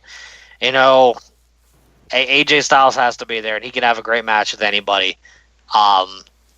You know, and once Samoa Joe and Kenny get their feud done, AJ Styles will be waiting in the wings. Yeah. I didn't put AJ in mine because I kind of went with youth. I'm not sure how much I'm not sure how much longer AJ is going to go. And I didn't, you know, and I went youth though. So that's, you know, we obviously this was definitely up for interpretation. But yeah, AJ Styles has won numerous I think he's won 2 Marquee of the Years for Best Wrestler of the Year in the WWE. I think he won back-to-back years before Seth Rollins took it this year. So yeah, clearly AJ Styles is a tremendous get. So round 4 for me, I do too start my my heavyweight championship feud as well, and I go with Seth Rollins. Seth Rollins is gonna still have a good 10 years, hopefully. You know, God forbid anything bad happens, but Seth Rollins is gonna be around for a while. He just won our Marquee for Wrestler. He's had a tremendous year. That all kickstarted with the Gauntlet match that maybe might kickstart Kofi Kingston's career finally after so long. But Seth Rollins is a guy that you build your company around. He's already been at the mountaintop, and he's still got a lot of career left in him. And so I want that Seth Rollins-Kenny Omega dream match that nobody's ever seen. Round 5 comes around to Darryl. I'm going with somewhat youth. Someone who, in my opinion, hasn't won a title, but he can be put in the title picture as an up-and-coming professional wrestler, and I'm going with Hangman Page. Simply because the dude has progressed since the decade, and I honestly, since he's been with the Elite, has done wonderful things inside and outside of the ring. Matt? I'm going to take a guy who's been criminally underused in WWE and needs to a lot of those. Needs to show the world what he's truly capable of, and I'm taking Shinsuke Nakamura. Guy deserves so much more than what he's gotten on the main roster, and with the talent that I'm surrounding that guy with, he'll be used right and he'll be used well. And yeah, it's just you gotta right the wrongs of what the WWE has done, and I know I could do that with Nakamura. And Nakamura, he's in his late 30s as well, so I had him in my honorable mention at first, but yeah, dude's amazing. But this dude, unlike AJ, it seems like Nakamura could go 10 years, right? Yeah. So yeah, that's definitely a tremendous cornerstone, or not cornerstone, but a tremendous part for any promotion to have. And yeah, WWE's severely. I mean, they should have capitalized on the heel turn and gave him the fucking title there. But my turn. It's continuing the women's division. And you got to have the man, Becky Lynch. What she has transformed into is something we haven't seen in a long time. And I don't think we've ever seen in the women's division. And it's going to lead to her holding up the title as the credits roll on WrestleMania 35. So she's a tremendous wrestler, no doubt. But now she's found it, as Chris Jericho would say. And so Becky Lynch is definitely someone to build your promotion around. Come around to round 6, Darryl. I'm going to continue my tag division because you got to give the Young Bucks somebody to compete with, and I'm going with the War Raiders. Simply because I've seen these guys wrestle the Young Bucks and do damage, and I think that in the professional wrestling world today, this is the best big man tag team that I've seen in a long time that can actually just do work. The last time I seen somebody of that nature, probably the Road Warriors. I just was going to say that. Yep. That's a good comparison right there. Matt? Got Becky Lynch. All right. So not much to say about her now. Basically everything's already been said. So I too am adding the tag division, but I'm going in a different direction. I'm going with the Revival because they define tag team wrestling to a T, and that's something that's a lost art today. Hanson and Rowe are fucking phenomenal. I would love to have them on my promotion too, but ahead of them, I put the Revival because I think the dynamic with them and the Bucks would just be too tremendous to ignore, and it would main event any pay-per-view on the planet. Round 7 coming around to Darryl. I'm going with the women's division, and I'm going to go with the Queen of Spades, Shayna Baszler, because I would love to see her and Becky go at it.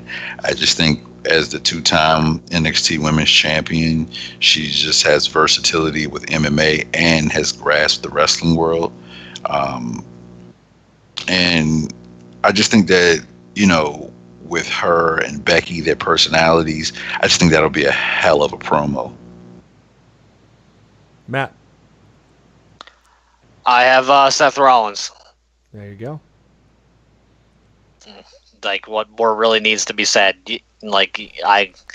Seth Rollins versus Kenny Omega, Seth Rollins versus Nakamura, Seth Rollins versus Samoa Joe, which we still Rollins haven't got versus yet. Styles. Yeah. I mean, just come on. Like, let's be real here. It would be fucking amazing. My next one is Kevin Owens. Kevin Owens he's got it all. He could be the best. He could be the best asshole in the world. He could be the biggest baby face of your company. He's only 34 years old right now, so he's got some years ahead of him. And this guy's got it, so to speak, inside and outside of the ring. And so it's hard to ignore Kevin Owens. Round number 8, around to Darryl. Seth Rollins. Enough said. You guys said it all already. Seth fucking Rollins. Matt? I like the fact that we've all picked different tag teams to feud with the Young Bucks. Oh, who we got? I have the New Day. Oh, okay. Yeah. I think it's absolutely criminal with the merchandise that they move and the way they go in the ring. That I would not want to have them on my roster. And I feel a New Day Young Bucks Kenny Omega feud is a long time overdue. It is. And especially after the performance Kenny had on especially the performance after Kofi had tonight on SmackDown. Yeah. I feel really glad that I had the New Day on my list. Yeah. And the fact that you don't see stables sticking around this long in the WWE, but this is printing money. So obviously it's sticking around. It's because it works. people love it. And it was so weird. It was like a religious gimmick to start out with, and you didn't know what was going to happen. And you hated these guys because they were so positive, and then all of a sudden something flipped, and they got to be themselves, and the rest was history. I'd be an idiot to not put, to round out round 8, I'd be an idiot not to put my number 1 guy on the list, Jon Moxley, Dean Ambrose. Dean Ambrose is highly underrated in the WWE. I mean, he's had a run with the championship, but it just seems like he's always been in the shadow of Reigns and Rollins. But Dean can be that world champion, that multi-time world champion. It's just not going to happen in the WWE, obviously. But he could be a sadistic son of a bitch, or he can be a babyface, and you're going to love him or hate him. The dude is still very young. I think he's 33, if I remember right.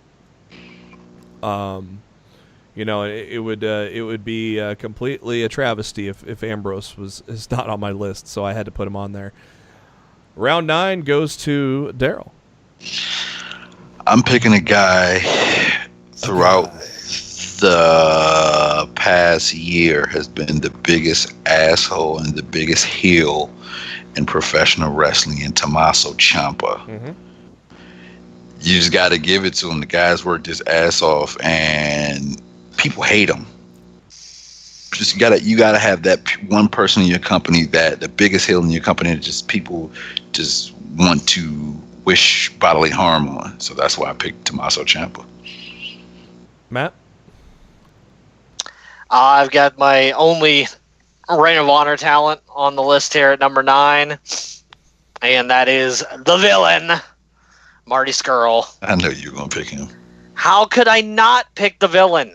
He's amazing. He moves merch. He's popular as fuck. He can work with anybody. He proved it all throughout the world. He proved it against Okada at All In. Mm-hmm. And you gotta have him there. You have to. He's too charismatic not to have on your roster. The man prints money with the villain merchandise. Marty's got to be there. The only older guy, so to speak, on my list comes in at number 9, and it's Daniel Bryan. But he's a young 37 because he's had 2 years off. He's 37 years old. But Daniel Bryan is one of the best wrestlers in the world. And look what he's done as a heel. He has completely reinvented himself as a heel. Completely different from his days with AJ Lee. As a babyface, I mean, WrestleMania 30 is all you got to see for that moment. I don't know how much longer he's going to wrestle. That's why he doesn't fit the mold of everybody else in my world. But I think Bryan's going to wrestle as long as he physically can, which could still be a long time. And so I have to put Daniel Bryan in my list here. Round 10, our final round, but we have some honorable mentions as well. But round 10, Darryl. I'm going to stick with some youth, because at the end of the day, when the older guys retire, I'm going to need somebody to carry the company. The Bucks of Youth? I'm going to go with a 29-year-old that reminds me of a certain young heartbreak kid in Adam Cole, baby. I think this guy can carry my company for years to come, and he's only 29 years old. Mm-hmm. His swagger, his appeal, he has the charisma, and he can go in the ring with the best of them. Yeah, I feel it's so hard to leave someone out, and Adam Cole, he didn't even make my honorable mention, even though, yes, please come to my promotion, because he is fucking amazing. And that's the tough part about limiting this to 10 and a few honorable mentions is, it's tough, but Vince can't have them all, and neither can I, right? Right. Matt. Number 10 rounds off. I got to have somebody for Becky Lynch to fight. And let's recreate some of that magic from the Royal Rumble, and I'm taking Asuka. Ooh.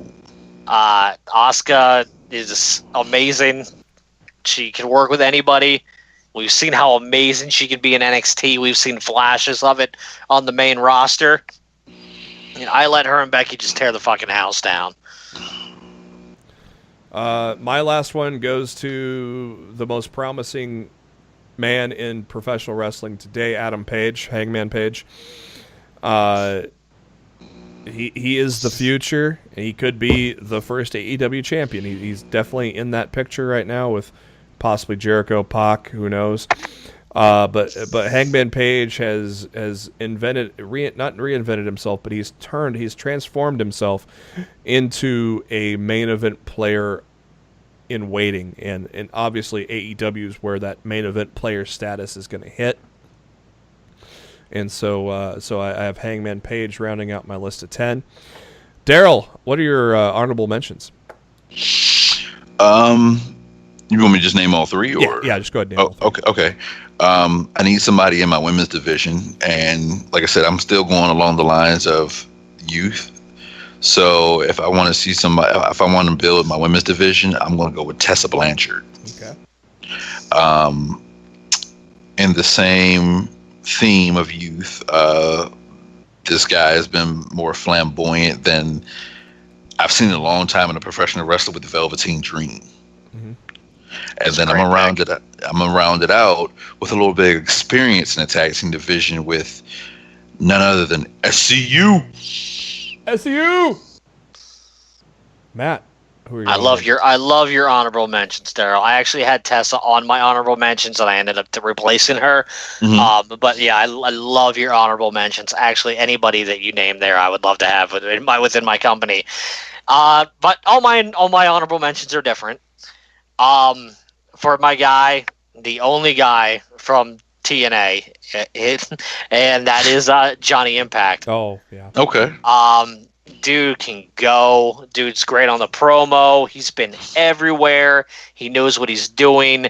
He's a good-looking dude. I just think Impact can come in there and just beat some ass.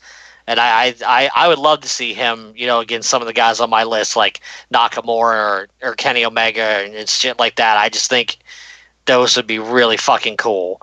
That's another guy that's like he's almost 40 now. And still going. But that dude's going until he's 55 probably. My whole decision when making my roster is I wanted, a mix of young talent plus older star power. I felt the need to have a mix.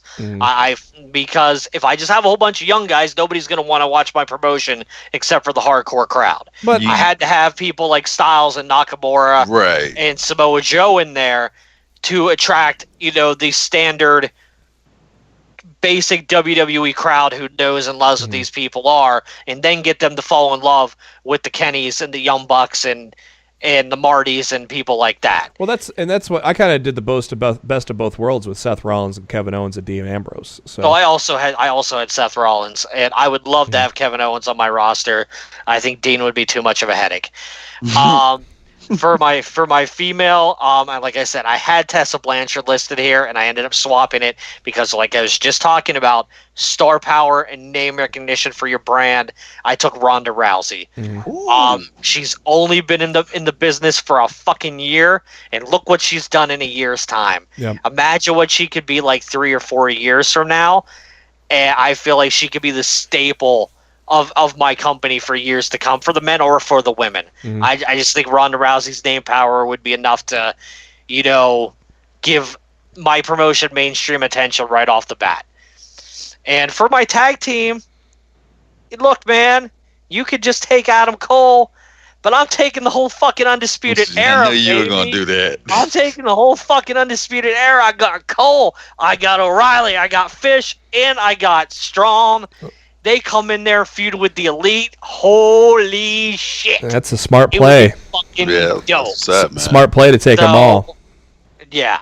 So, like I said, look, I got the New Day, 3 guys instead of 2. I got the Undisputed Era, 4 guys instead of 2. I just telling you, man, my roster be kicking all kinds of ass. My honorable mentions, I went 3 gentlemen on this one. First one is Johnny Gargano. I mean, he's Johnny Takeover.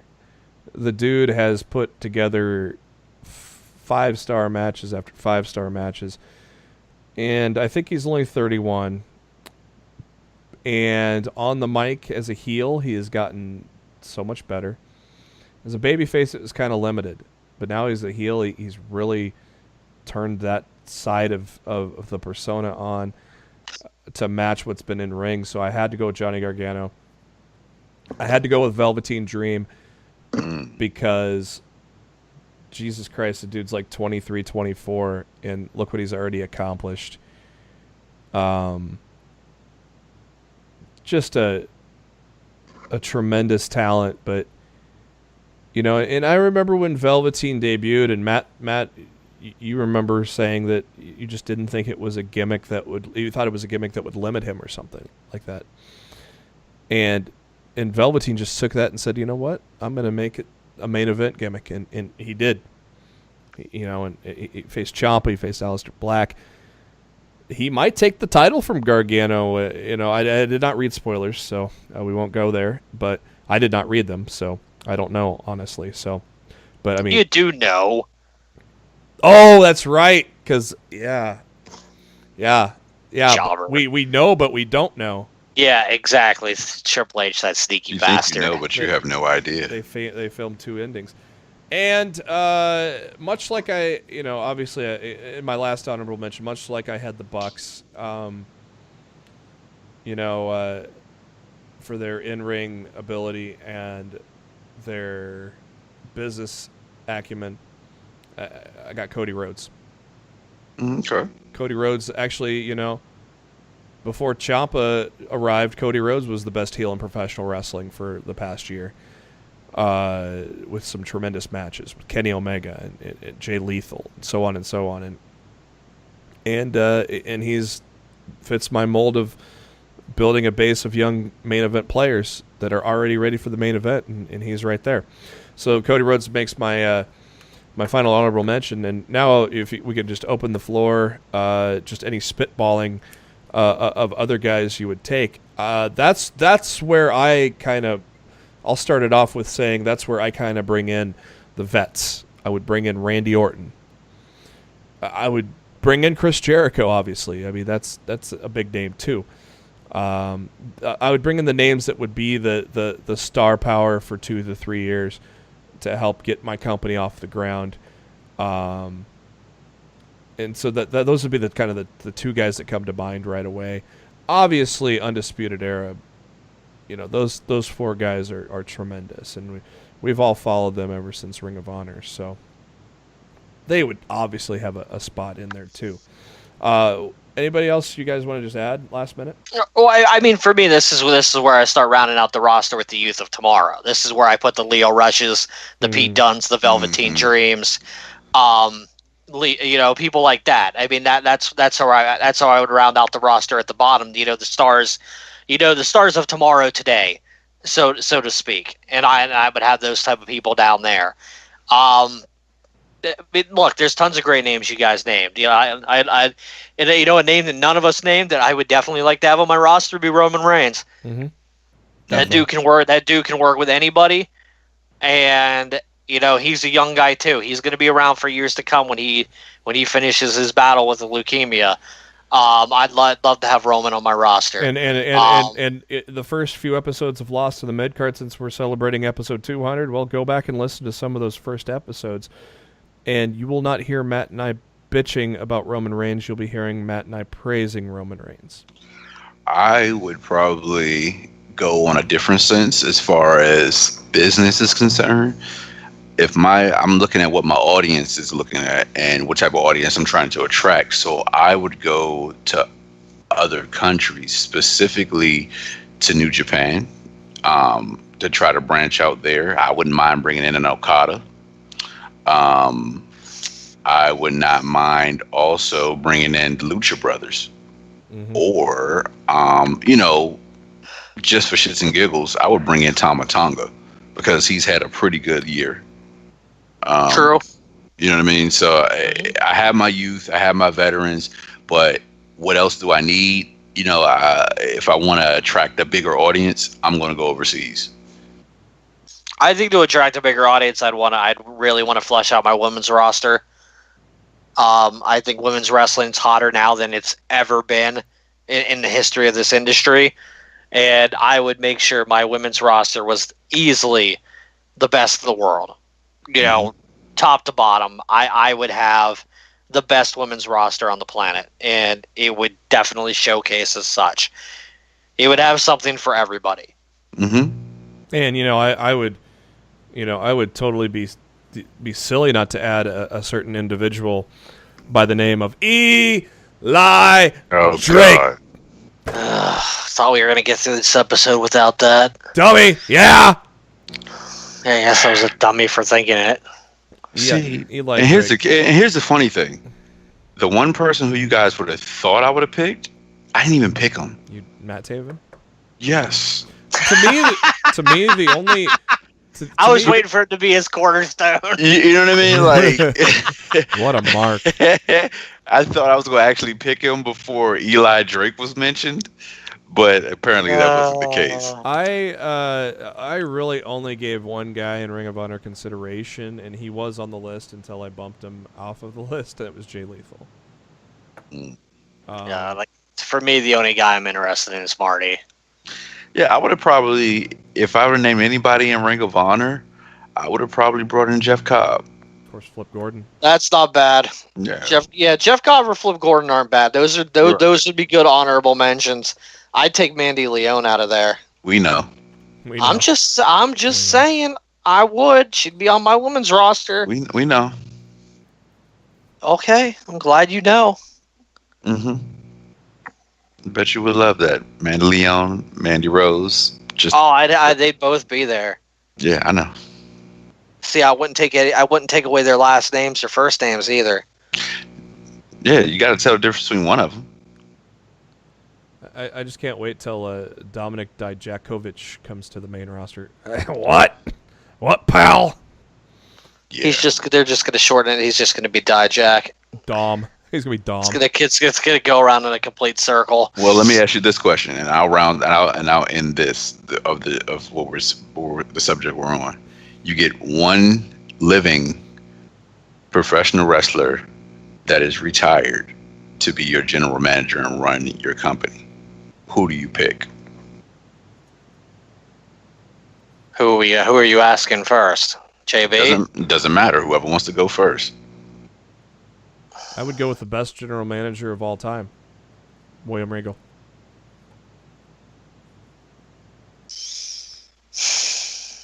Man.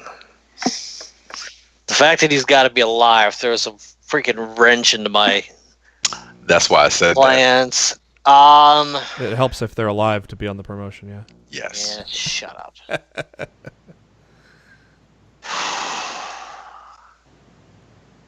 For me, it's a toss-up between Sting and Hulk Hogan. And I think Sting ran the general manager role a lot better in Impact than Hogan did. Yes, he did.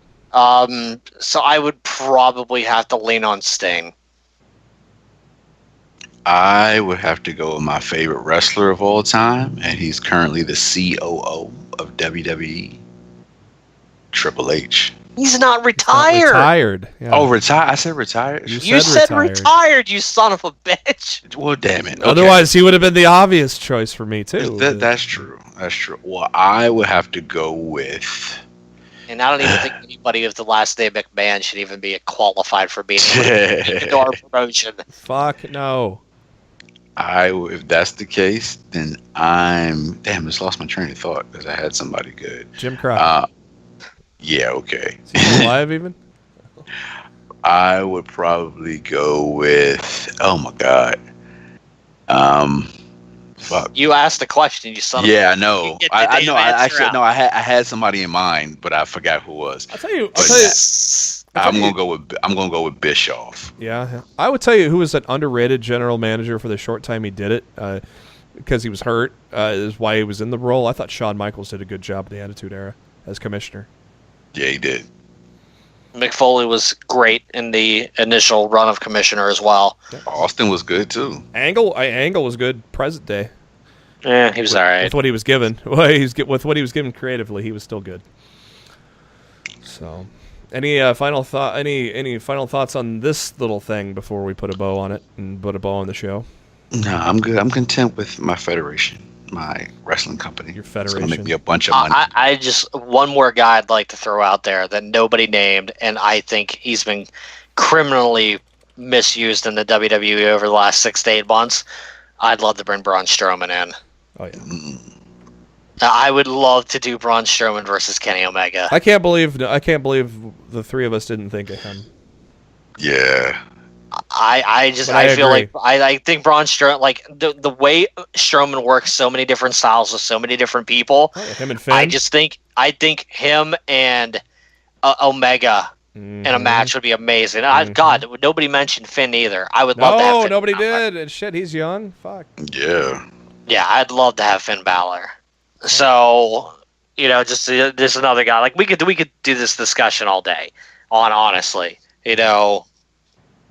I just thought it would be a fun thing to talk about and discuss in like a round table type fashion for episode 200.